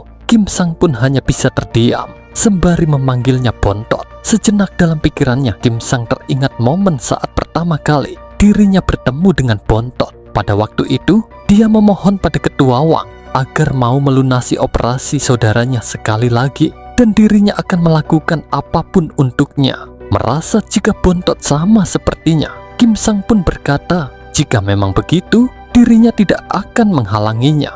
Dan bontot di sana segera menjelaskan jika dirinya tidak bermaksud memanggil Hyung Nim sebagai sampah. Kim Sang kemudian memintanya agar besok bontot mencoba untuk menagih hutang sendiri, dan dia akan mendapatkan bonus sebesar 10%. Tapi bontot malah menanyakan apakah Hyung Nim serius. Namun sebelum itu, Kim Sang memintanya agar berjanji satu hal padanya, yaitu dirinya ingin agar bontot pergi dari bisnis lintah darat ini setelah bontot selesai membayar lunas hutangnya. Bontot tentunya berterima kasih banyak pada Hyung Nim, dan Kim Sang di sana hanya mengingatkan agar dia jangan memaksakan diri bekerja sampai larut malam. Ketika sedang berjalan sendirian, Kim Sang berpikir jika Daegon pasti tidak memiliki uang untuk membayar para preman itu, jadi sudah pasti dia akan terlibat dalam hutang lain. Selain itu, Kim Sang sangat yakin jika orang yang mendukungnya itu ingin mengetesnya menggunakan Daegon. Satu-satunya alasan kenapa orang itu mencoba untuk menghalanginya mungkin karena waktu itu dirinya menanyakan alasan kematian Kim Hyeon di kelas. Jika itu adalah alasannya, maka dirinya tidak perlu bergerak duluan, karena semakin dekat dirinya dengan kematiannya Hyeon, maka orang itu pasti akan segera menunjukkan dirinya. Menyadari dasinya yang ketinggalan, Kim Sang merasa bahwa sebaiknya dirinya kembali dulu, karena dirinya masih belum jauh dari tempat kerjanya. Di sisi lain, bontot saat ini sedang berlatih menjadi seorang penagih hutang yang gagah sekaligus dingin, supaya orang-orang tidak berani padanya. Bahkan dia mencoba untuk meniru gaya Kim Sang yang menagih hutang dengan cara yang sangat dingin, tanpa menunjukkan keramahannya sama sekali. Namun ketika ada seseorang yang membuka pintu, bontot pun langsung menanyakan apakah Hyung Nim ingin mengambil dasinya yang ketinggalan. Di luar tempat kerja, Kim Sang melihat lampu kantornya masih menyala. Karena itu ia bertanya-tanya mengapa Bontot masih belum pulang. Padahal ini sudah tengah malam. Kim Sang yang masuk ke dalam kantornya segera menanyakan kenapa Bontot masih belum pulang. Lagi pula ia sebelumnya sudah meminta agar Bontot tidak bekerja sampai larut malam. Namun ketika melihat kondisi Bontot yang mengalami luka serius di kepalanya, Kim Sang yakin jika belum lama ini ada seseorang yang menyerangnya dari belakang. Berdasarkan kondisi luarnya, Bontot sepertinya hanya tidak sadarkan diri karena luka fatal. Tapi jika dicermati dari luka dalamnya, Bontot pasti diserang menggunakan senjata tumpul. Namun bersamaan dengan itu, tiba-tiba saja dari arah belakangnya ada seseorang yang langsung menyerangnya. Namun Kim Sang di sana dengan sigap segera menahan serangan tersebut. Dengan nada datar, pria penyerang itu berkata, rupanya bocah ini memiliki insting yang cukup tajam. Kim Sang yang mengenalinya sontak menanyakan kenapa orang merepotkan seperti dia malah datang kemari. Kim Sang mengingat jika orang itu adalah ketua bos penagih hutang Good Capital, yaitu Choi Oh Cheol. Oh Cheol pun menanyakan apakah Kim Sang tidak tahu alasannya datang kemari, dan Kim Sang di sana hanya menjawab bahwa ini bisa menjadi masalah besar antar perusahaan. Namun Oh Cheol berkata kalau dirinya hanya sedikit memberikan pukulan pada anak buahnya. Kim Sang merasa jika Oh Cheol duluan yang menyerang anggotanya, tapi Oh Cheol menjawab bahwa Kim Sang sudah menghajar stafnya duluan. Mendengar itu, Kim Sang akhirnya mengetahui jika orang-orang yang menyerang bersama Daegon berasal dari Good Capital, padahal dirinya mengira jika mereka hanyalah preman biasa. Beberapa waktu sebelumnya, Ketua Wang memberitahu bahwa Kim Sang akan bekerja sama dengan Solbit Foundation. Jadi secara kontrak itu akan cukup untuk mencapai tujuannya. Ketua Wang mengaku jika dirinya ragu Kim Sang akan melakukannya. Tapi untuk jaga-jaga, ia mengingatkan bahwa ini adalah urusan pribadinya. Jadi jangan libatkan perusahaan di dalamnya. Karena itu, Kim Sang merasa jika ini akan merepotkan dan dia harus menyelesaikan ini secara pribadi. Oh Cheol kemudian berkata bahwa sebenarnya ia ingin menghancurkan beberapa tulang si mata sipit itu, tapi sekarang dirinya hanya ingin menggunakan tenaganya untuk menghabisi Kim Sang. Selain itu, mereka juga telah lama berpisah selama bertahun-tahun. Jadi Kim Sang juga seharusnya sudah menantikan hari di mana dia bisa membalaskan dendam padanya. Lalu kita pun dijelaskan jika Oh Cheol sekarang adalah ketua tim dari penagihan hutang dari Good Capital. Tapi sebelumnya dia adalah mantan ketua tim penagihan hutang dari Jungho Capital. Karena itu, pertarungan atas balas dendam akan segera dimulai. Sedikit cerita tentang masa lalu Kim Sang, di mana dia dulu selalu disiksa habis-habisan oleh Oh Cheol karena dia diminta untuk membimbingnya menjadi lintah darat. Singkatnya, Oh Cheol dulu sangat tidak menyukai tatapan Kim Sang. Sekaligus dia hanya mengikuti apa yang diperintahkan oleh direktur. Oh Cheol juga menyinggung mengenai alasan kenapa Kim Sang ingin menjadi seorang rentenir adalah untuk melindungi adiknya dari lintah darat seperti mereka daripada melatih Kim Sang seperti yang diminta oleh ketua Wang. Oh Cheol seringkali menyiksa Kim Sang dengan alasan untuk melatih ketahanannya. Kembali ke waktu sekarang, di mana Oh Cheol kini ingin melihat bagaimana perkembangan seorang bocah yang sekarang telah disebut sebagai ketua tim. Tanpa banyak berbasa-basi lagi, Oh Cheol langsung menerjang ke arah Kim Sang sambil berkata, mari kita lihat apakah Kim Sang bisa menjadi ketua karena kemampuannya, atau mungkin karena dia hanya sekedar beruntung. Akan tetapi, tentu saja Kim Sang bisa dengan mudah menghindari serangan tersebut. Dan Oh Cheol berkata, jika Kim Sang tidak bisa menghindari serangan barusan, maka kepalanya itu pasti akan pecah. Namun Oh Cheol di sana tidak hanya memberikan satu serangan saja, tetapi dia berulang kali memberikan serangan, sampai-sampai Kim Sang disibukkan dengan menghindar. Oh Cheol merasa jika dari cara Kim Sang yang merespon serangannya ini, sepertinya Kim Sang tidak ingin membuat masalah ini menjadi lebih besar. Sambil menendang tubuh Kim Sang, Oh Cheol berkata, jika Kim Sang berniat seperti itu, mengapa dia tidak membenturkan kepalanya ke lantai sambil memohon maaf padanya. Oh Cheol menganggap bahwa itu adalah solusi yang paling murah untuknya setelah Kim Sang menghajar habis-habisan para bawahannya. Merespon itu, Kim Sang pun berkata bahwa sepertinya Oh Cheol telah salah paham karena anak buahnya duluanlah yang telah menyerangnya dan ia hanya membela diri. Ditambah lagi, Oh Cheol kini telah membuat salah satu anggotanya terluka parah.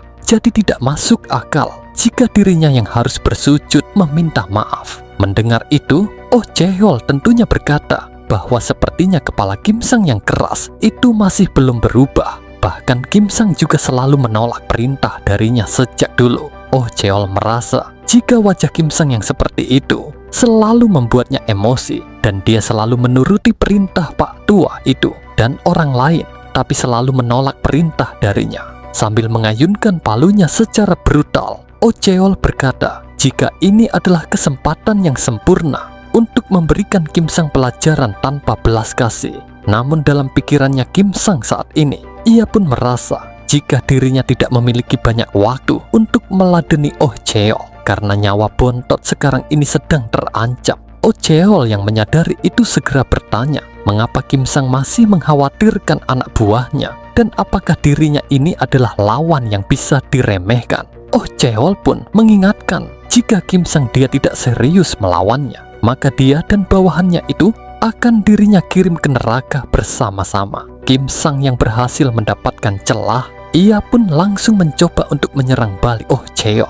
Akan tetapi belum sempat ia melancarkan pukulannya, Oh Cheol dengan cepat mengayunkan palunya hingga hampir saja mengenai kepala Kim Sang. Sontak hal itu membuat kondisi Kim Sang sekarang terlihat sangat terdesak karena dia malah sedikit lengah setelah diberikan sedikit celah untuk menyerang. Dengan itu, Oh Cheol pun menganggap bahwa sepertinya Kim Sang masih mengingat pelajaran darinya. Tapi apakah Kim Sang berpikir jika dirinya akan membiarkannya mengambil celah itu? Padahal dirinya sudah mengajarinya. Melihat tatapan Kim Sang yang tidak berubah sama sekali setelah terdesak, Oh Cheol merasa jika sepertinya ia perlu memukul kepalanya itu secara langsung. Merespon itu, Kim Sang berkata bahwa saat ini dirinya bisa memastikan jika Oh Cheol sejak dulu memang telah membencinya, tapi ia merasa jika ini sangat melegakan. Dalam hatinya Oh Cheol pun berpikir, apakah bocah ini dengan sengaja tidak menghindari serangannya agar dia bisa menangkap tangannya dengan mengorbankan tangannya sendiri. Oh Cheol pun menganggap bahwa bocah kemarin sore itu ternyata sudah dewasa dan Kim Sang di sana mengakui jika dirinya sebenarnya juga sangat membenci Oh Cheol. Dengan nada datar, Kim Sang berkata jika di masa lalu Oh Cheol hanya memberinya perintah yang tidak bisa ia terima. Itulah kenapa ia tidak pernah mau menerima perintah darinya. Sambil memukul kepala Oh Cheol dengan sangat keras, Kim Sang menegaskan bahwa pukulan ini adalah balasan untuk perintahnya yang menyuruhnya untuk menculik anak dari wanita yang telat membayar hutangnya. Kim Sang juga memberikannya pukulan lagi sebagai ungkapan atas perintahnya yang menyuruh orang lain untuk membakar toko demi memaksa mereka agar telat membayar hutang. Terlebih lagi saat Oh Cheol menyuruhnya untuk menikmati keputusasaan mereka. Kim Sang mengakui jika sejak hari itu ia sangat ingin menghajar Oh Cheol habis-habisan sambil terus memukuli Oh Cheol dengan sekuat tenaga. Kim Sang berkata jika semua yang Oh Cheol perintahkan padanya benar-benar sangat menjijikkan. Oh Cheol yang dihajar dalam hatinya berpikir, bagaimana bisa bocah yang dirinya latih sendiri malah menghajarnya habis-habisan hanya setelah mendapatkan satu kali kesempatan. Dengan nada terbata-bata, Oh Cheol pun berkata, sepertinya Kim Sang sudah tumbuh besar semenjak berpisah dengannya. Bahkan dia sudah berani memandang rendah diriku. Akan tetapi, Oh Cheol memberitahu jika Kim Sang dan dirinya sama-sama lintah darat. Jadi untuk apa Kim Sang berbicara tentang keadilan untuk para penghutang? Oh Cheol menganggap jika mereka berdua adalah sampah sejenis. Tapi Kim Sang di sana segera menjawab bahwa dirinya tidak menikmati pekerjaan ini seperti yang Oh Cheol coba ajarkan padanya. Namun alih-alih membunuh Oh Cheol yang telah membuat banyak masalah, Kim Sang malah memutuskan untuk pergi sambil berkata bahwa dirinya sungguh merasa senang karena bisa bertemu lagi setelah sekian lama. Oh Cheol yang tak mengerti segera bertanya tentang apa yang sedang Kim Sang lakukan. Apakah dia akan meninggalkannya begitu saja? Dan Kim Sang pun menjawab jika kondisi bawahannya kini sedang tidak bagus. Oh Cheol menyebut Kim Sang bodoh karena jika dia melepaskannya seperti ini, maka urusan mereka tidak akan pernah berakhir sampai di sini. Jadi ia meminta agar Kim Sang segera menghabisinya. Akan tetapi, Kim Sang di sana mengingatkan jika mereka berdua ini adalah lintah darat. Jadi seharusnya Oh Cheol paham alasan dirinya tidak langsung membunuhnya. Kim Sang pun mengaku jika dirinya memang sengaja melepaskannya karena ia ingin agar Oh Cheol berhutang nyawa padanya. Jadi ia meminta Oh Cheol untuk mengingat hutang nyawa ini baik-baik. Ketika kejadian hari ini bocor, maka itulah tanggal jatuh tempo pelunasan hutangnya. Jadi sampai hari itu tiba, Kim Sang mengingatkan agar Oh Cheol tidak membuat masalah secara emosional seperti yang dilakukannya hari ini. Setelah itu, Kim Sang pun langsung meninggalkan Oh Cheol sendirian di dalam kantornya karena dirinya harus segera membawa Bontot ke rumah sakit. Melihat kepergian Kim Sang, Oh Cheol pun tertawa karena bajingan itu sekarang malah membuatnya berhutang nyawa. Yang sama saja jika hidupnya ini sudah seperti miliknya. Oh Cheol mengakui jika bocah itu sekarang sudah menjadi monster lintah darat yang ganas. Sampai-sampai sudah berani menjadikan nyawa seseorang sebagai jaminan. Tapi untuk seseorang yang berbicara, jangan emosional padanya. Oh Cheol merasa jika Kim Sang juga sangat emosional pada bawahannya. Singkat cerita, Shin pun berpindah ke rumah sakit Universitas Solbit, di mana Bontot kini terlihat sudah mendapatkan perawatan dan nyawanya tidak terancam lagi. Setelah beberapa waktu, Bontot tiba-tiba saja terbangun dan langsung menanyakan kenapa Hyung Nim ada di sini. Namun Kim Sang di sana memintanya agar kembali beristirahat. Bontot pun menanyakan tentang apa yang terjadi pada pria yang menyerangnya. Dan Kim Sang menjawab bahwa dia adalah mantan ketua timnya ketika dirinya masih pemula dulu. Tapi dia saat ini sudah berpindah ke tempat kerja lain. Bontot merasa jika itu adalah upaya untuk menghilangkan persaingan bisnis. Namun Kim Sang berkata jika pria itu hanya ingin membalaskan dendam padanya. Dan kebetulan saja Bontot terlibat dalam masalah ini. Kim Sang kemudian bertanya balik tentang alasan Bontot yang masih belum pulang ketika jamnya sudah sangat malam. Dan Bontot menjawab bahwa waktu itu dirinya sedang merapikan catatan mengenai seorang siswa SMA Solbit. Bontot mengingatkan jika waktu itu Hyung Nim bertanya mengenai ketua kelas 32, tapi dia masih belum mendapatkan informasi tentangnya. Kim Sang pun menanyakan apakah Bontot berhasil menemukan sesuatu yang aneh. Singkat cerita, pada pagi harinya, setelah mendengarkan penjelasan dari Bontot, Kim Sang kembali ke sekolah untuk mengabsen kehadiran siswa dari kelas 32. Namun ketika memeriksa kehadiran ketua kelas, Kim Sang memanggil nama Eom Yejun dengan lebih keras dan Yejun berkata hadir. Akan tetapi, Kim Sang masih memanggil Yejun sekali lagi dan teman sebelahnya berkata, bukankah Pak Guru itu sudah memanggil namanya barusan? Tapi Yejun hanya berkata dirinya hadir. Pada malam sebelumnya, Bontot menceritakan jika mereka sudah membayar beberapa agensi penyelidikan swasta untuk memeriksa latar belakang para siswa. Akan tetapi, semua agensi penyelidikan swasta itu menolak untuk menyelidiki satu murid. Bahkan orang-orang itu menolak entah berapa banyak bayaran yang akan mereka berikan. Bontot pun merasa jika Hyung Nimnya pasti tahu apa arti dari semua ini, karena itu hanya akan terjadi ketika target yang ingin mereka selidiki terlalu berbahaya. Kini, dengan nada tegas Kim Sang berkata, jika dirinya ingin berbicara dengan murid Yejun sebagai ketua kelas untuk mencari beberapa keterangan.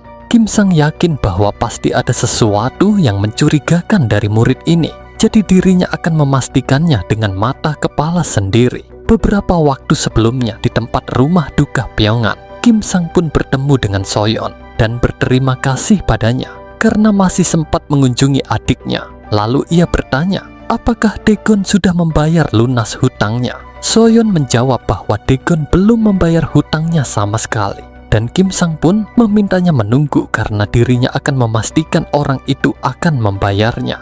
Akan tetapi, Soyeon berkata, jika itu tidak perlu karena dirinya sudah mendapatkan cukup banyak dan dirinya merasa tidak enak jika harus merepotkan Pak Guru lagi. Kim Sang mengingatkan, jika Soyeon harus mendapatkan bunga hutangnya, jadi jangan anggap bahwa sekedar membayar hutang tanpa bunganya itu sudah lebih dari cukup. Terlebih lagi, Soyeon seharusnya tahu betapa menderitanya ibunya ketika dia kehilangan uang sebanyak itu, dan Soyeon menjalani hidupnya dengan rasa bersalah. Jadi sudah sepantasnya Soyeon menerima mereka untuk membayar bunga hutang itu.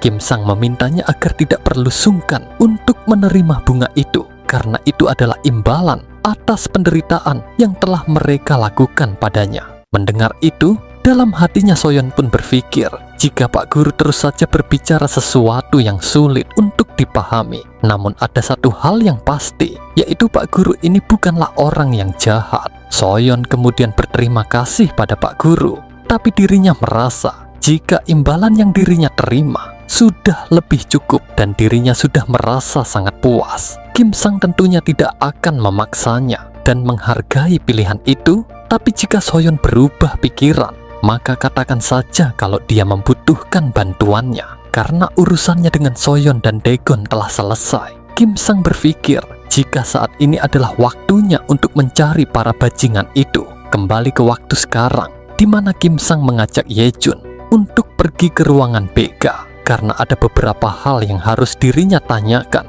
Yejun tentunya menanyakan kenapa Pak Guru memanggilnya, dan Kim Sang menjawab bahwa ini adalah wawancara individu untuk manajemen kesehatan mental terkait insiden yang tidak mengenakan belakangan ini. Kim Sang pun menanyakan, bukankah dia melihat kematian Guru Yan secara langsung di TKP? Jadi apakah ada masalah di kehidupannya sehari-hari setelahnya? Yejun berkata bahwa dirinya hanya merasa sedikit kesulitan selama beberapa hari, tapi ia merasa jika sekarang ini dirinya sudah tidak apa-apa. Mendengar itu, Kim Sang tentunya berkata, jika ini sangat aneh, karena mengapa Yejun bisa bilang tidak apa-apa setelah melihat kematian Guru Yan yang mengerikan. Kim Sang menjelaskan jika semua orang yang melihat kejadian itu menerima perawatan psikiatri, tapi Yejun adalah satu-satunya orang yang tidak menerima perawatan tersebut.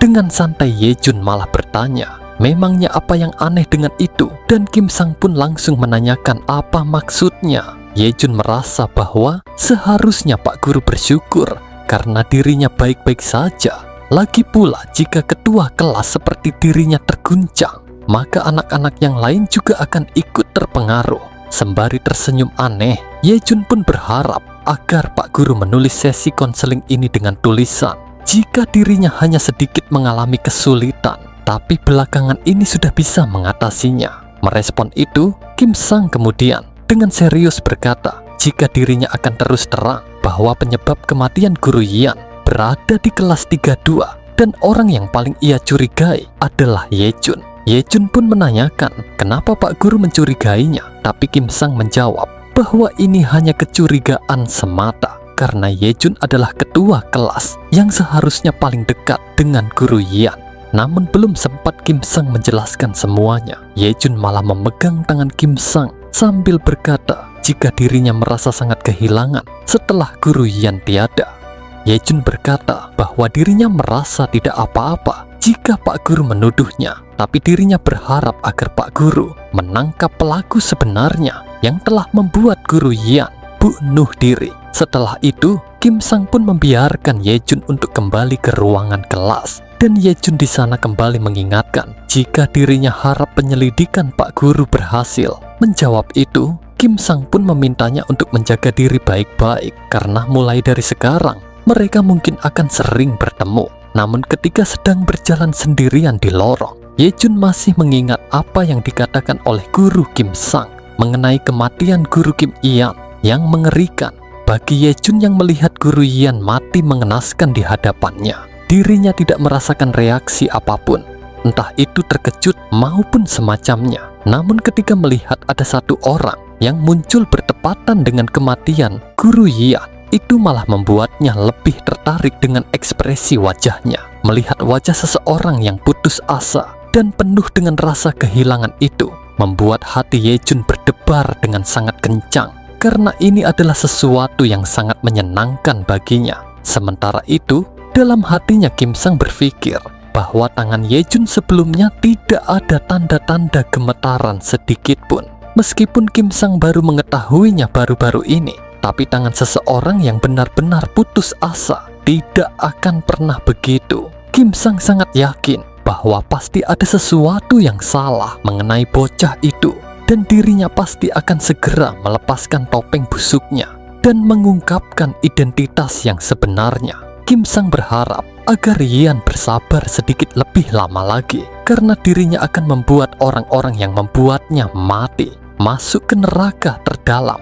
Meski dirinya tidak tahu berapa banyak iblis yang membuatnya sangat putus asa seperti itu, tapi dirinya tidak akan membuat pengecualian dan akan menyerah. Kim Sang bersumpah akan menghancurkan mereka semua. Bahkan jika dirinya harus menjadi seorang iblis, maka dirinya akan dengan senang hati melakukannya. Namun bersamaan dengan itu, ada beberapa murid yang sedang membicarakan soal siswi yang ada di papan peringkat atas live streaming dan telah mendapatkan banyak sekali saweran. Bocah-bocah itu berkata, jika wanita berambut merah yang ada di kelas 32, dia menggunakan nickname sebagai Yian.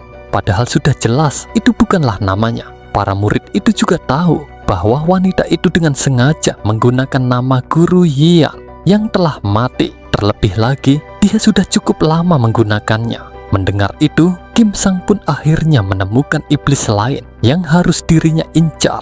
Dan orang itu tidak lain adalah seorang gadis berambut merah yang telah memakai nama adiknya.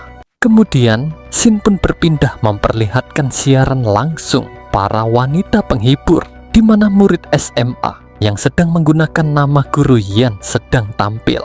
Singkatnya, dia mendapatkan banyak sekali perhatian dari para penonton, sehingga membuatnya dibanjiri dengan saweran yang begitu banyak. Bahkan manajer yang mengurusi siaran itu sampai sering memarahi wanita penghibur lain supaya mereka belajar dari orang itu. Untuk lebih jelasnya, ini semacam saweran joget di suatu aplikasi, tapi versi hotnya Korea. Nama aslinya adalah Hong Arum.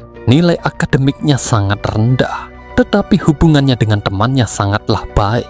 Namun dia seringkali tidak hadir di dalam kelas. Bahkan partisipasinya di dalam kelas sangat rendah. Jaket biru yang masih berada di kantor tentunya berkata, rupanya Hung Nim masih tertarik dengan hal begitu. Dan Kim Sang di sana tak menjawabnya. Malahan dia menyuruhnya agar segera pulang. Jaket biru pun berkata bahwa dirinya mau menyelesaikan tugasnya bontot terlebih dulu. Lalu ia bertanya apakah Hyung Nim sudah lama mengikuti streamer wanita ini. Kim Sang menanyakan apakah dia tahu wanita ini, dan jaket biru menjawab jika dirinya pernah melihatnya beberapa kali, dan dia adalah seorang bintang yang beberapa waktu ini sedang naik daun. Jaket biru juga menjelaskan kalau mereka membuat peringkat berdasarkan dari saweran. Tapi yang lebih mengerikan dari itu, mereka yang mendapatkan saweran yang rendah akan diperlakukan lebih buruk daripada binatang. Jaket biru sadar jika kita ini memang seorang lintah darat,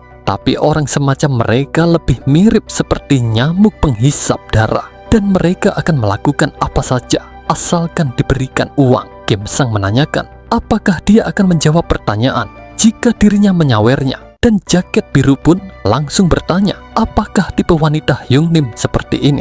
Kim Sang yang mulai kesal meminta agar dia pulang saja jika hanya ingin mengganggunya. Tapi jaket biru berkata bahwa dirinya hanya penasaran saja kenapa Hyung Nim tertarik dengan wanita penghibur seperti dia.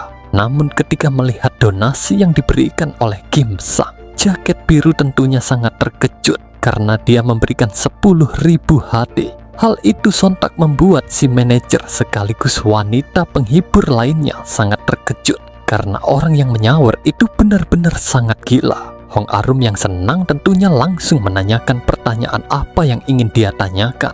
Padahal biasanya orang-orang akan memintanya untuk menari. Kim Sang pun kembali memberikan 10.000 hati dan menanyakan apa arti dari nama Yian. Namun Hong Arum di sana menjawab bahwa itu adalah rahasia terbesarnya. Jadi mungkin dirinya akan memberitahu jika dia menyawernya lagi. Manajer itu pun mengingatkan agar Arum tidak serakah. Jadi ia memintanya untuk segera jawab pertanyaan dari pria baik hati itu. Dan Arum menjawab bahwa dirinya ingin jual sedikit lebih mahal. Tapi jika manajer yang memintanya, maka baiklah. Hong Arum kemudian menjawab jika Yan adalah nama boneka yang sering dirinya mainkan. Tapi sayangnya boneka itu sudah hancur. Jadi ia sedikit merasa agak sedih ketika dirinya harus menceritakannya. Mendengar itu, Kim Sang pun menjadi sangat yakin jika Hong Arum adalah salah satu iblis kejam yang telah menyiksa adiknya sampai dia benar-benar sangat putus asa. Sebagai penutupan, Kim Sang memberikan 10.000 hati lagi pada mereka. Dan semua orang yang di sana menganggap jika penyawer itu sungguh sangat kaya. Manajer itu pun langsung memerintahkan mereka semua untuk memberikan tarian terbaik mereka pada beliau, demi memastikan agar beliau terus mengikuti siaran ini.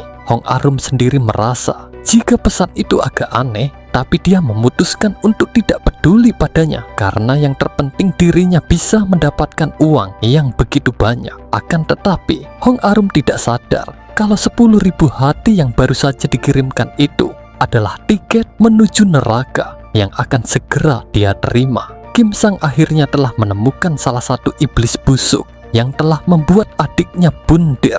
Dan wanita itu terlihat seperti nenek-nenek berusia 90 tahun karena si jalang itu telah menggunakan nama adiknya dan membuatnya menderita. Maka mulai sekarang dia harus membayar semua hutangnya beserta dengan bunga dan juga kompensasinya. 1 bulan yang lalu di SMA Solbit, teman kelas Hong Arum melihat tasnya yang seharga 2 juta won. Dan dia pun penasaran dari mana dia memiliki uang untuk membelinya. Menyadari itu, Hong Arum pun menanyakan apakah dia juga ingin membeli tas branded seperti ini.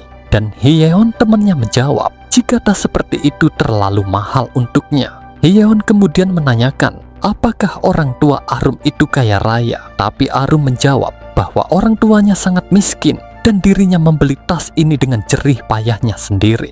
Arum memberitahu jika pekerjaannya tidaklah terlalu sulit dan menghasilkan begitu banyak uang. Dan Hyeon di sana segera bertanya apakah Arum bisa mengajaknya bekerja juga. Rum menjawab jika Hyeon memang serius ingin bekerja di tempat seperti yang dirinya lakukan, maka nanti malam ia akan mengajaknya untuk pergi bersama. Awalnya Hyeon berpikir jika pekerjaan itu hanyalah melakukan siaran biasa seperti yang dilakukan oleh para streamer game, dan dia tidak mencurigainya sama sekali. Hyeon merasa jika ini adalah hal yang wajar karena dirinya akan diperhatikan oleh orang lain.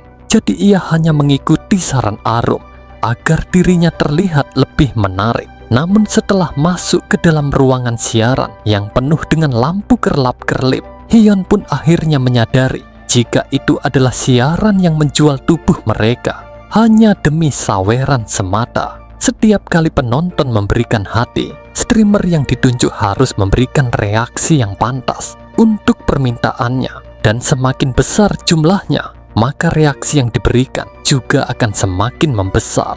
Namun masalah terbesar dari siaran itu adalah sistem rankingnya. Sebuah sistem di mana streamer akan diberikan peringkat sesuai dengan dukungan yang diberikan oleh para penontonnya.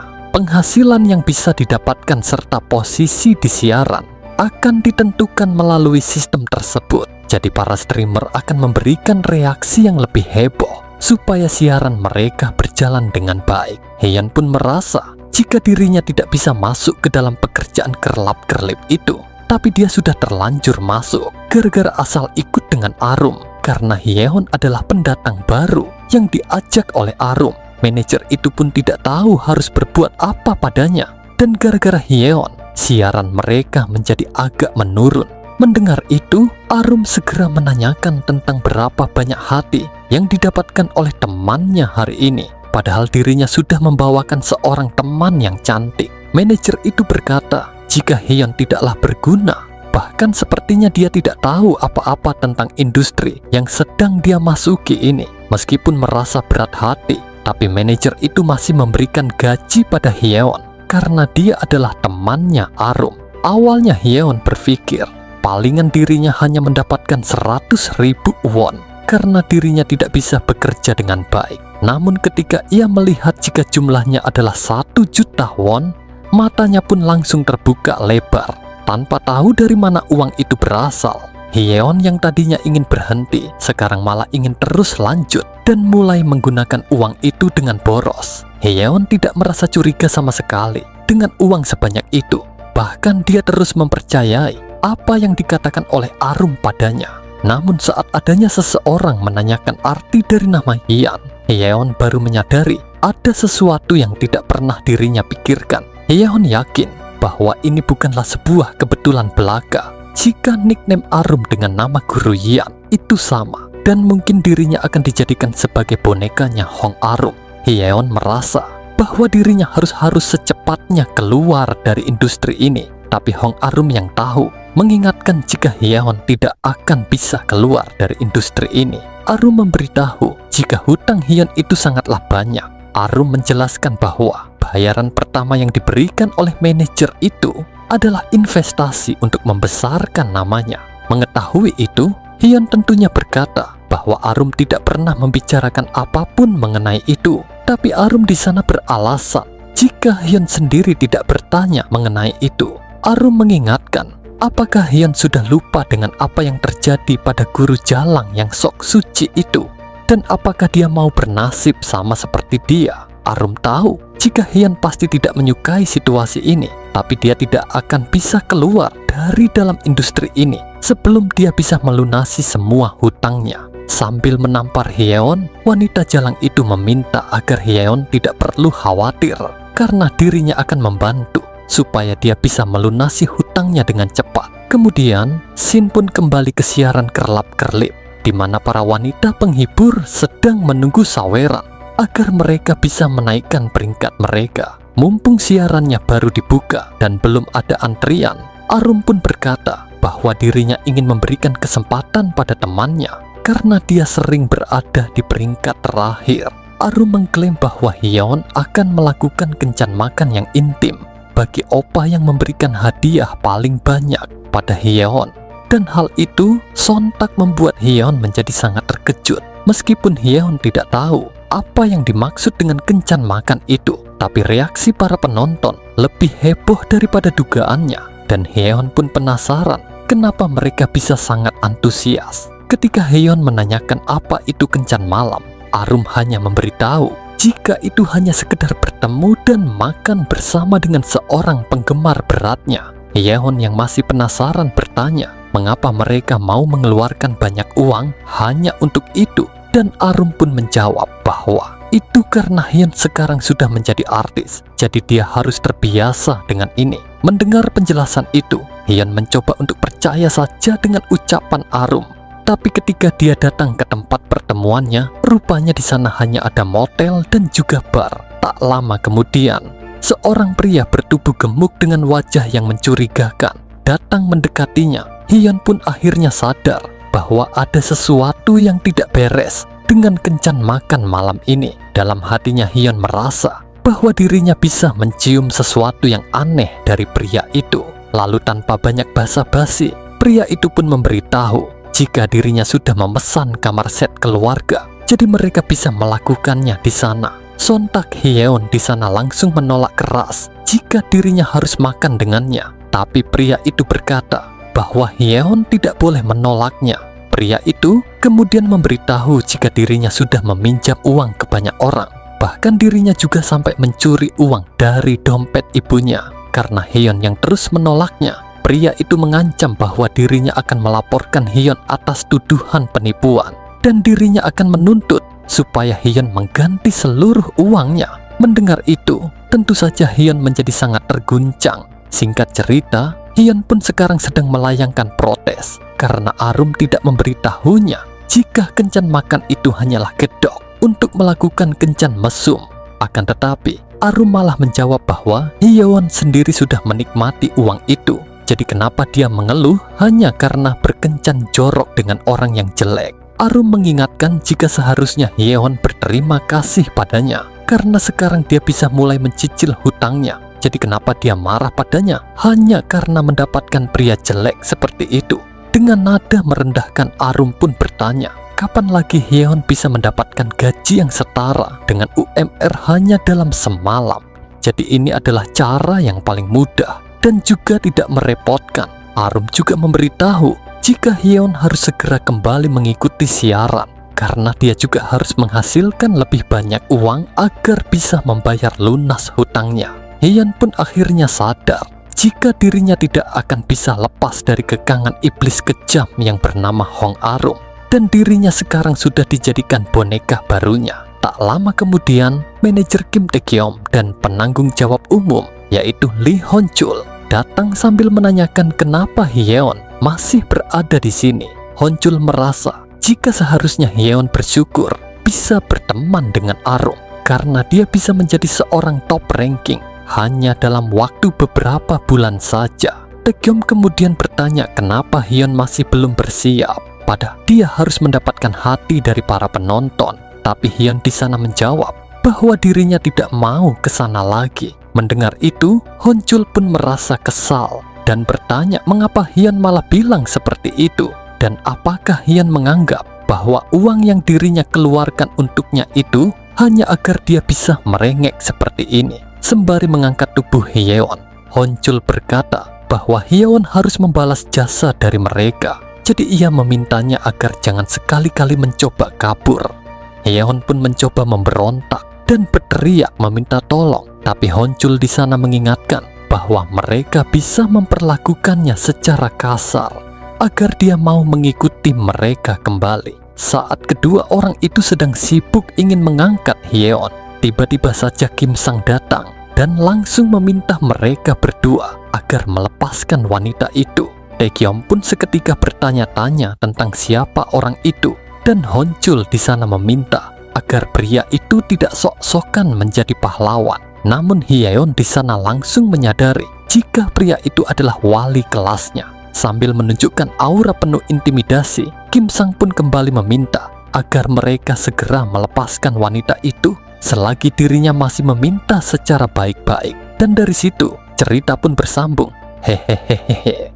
Oke guys, segitu aja dulu untuk video kita kali ini. Seperti biasa, jangan lupa untuk selalu beri like video ini sebanyak-banyaknya agar video ini bisa terus direkomendasikan oleh YouTube ke teman-teman yang lain. Semakin banyak like, itu sama saja ngasih tanda buat Mimin supaya terus semangat upload video terbarunya. Oh iya, jangan lupa juga buat kasih komentar kalian di bawah ya jika ingin alur cerita ini tetap dilanjutkan. Terima kasih.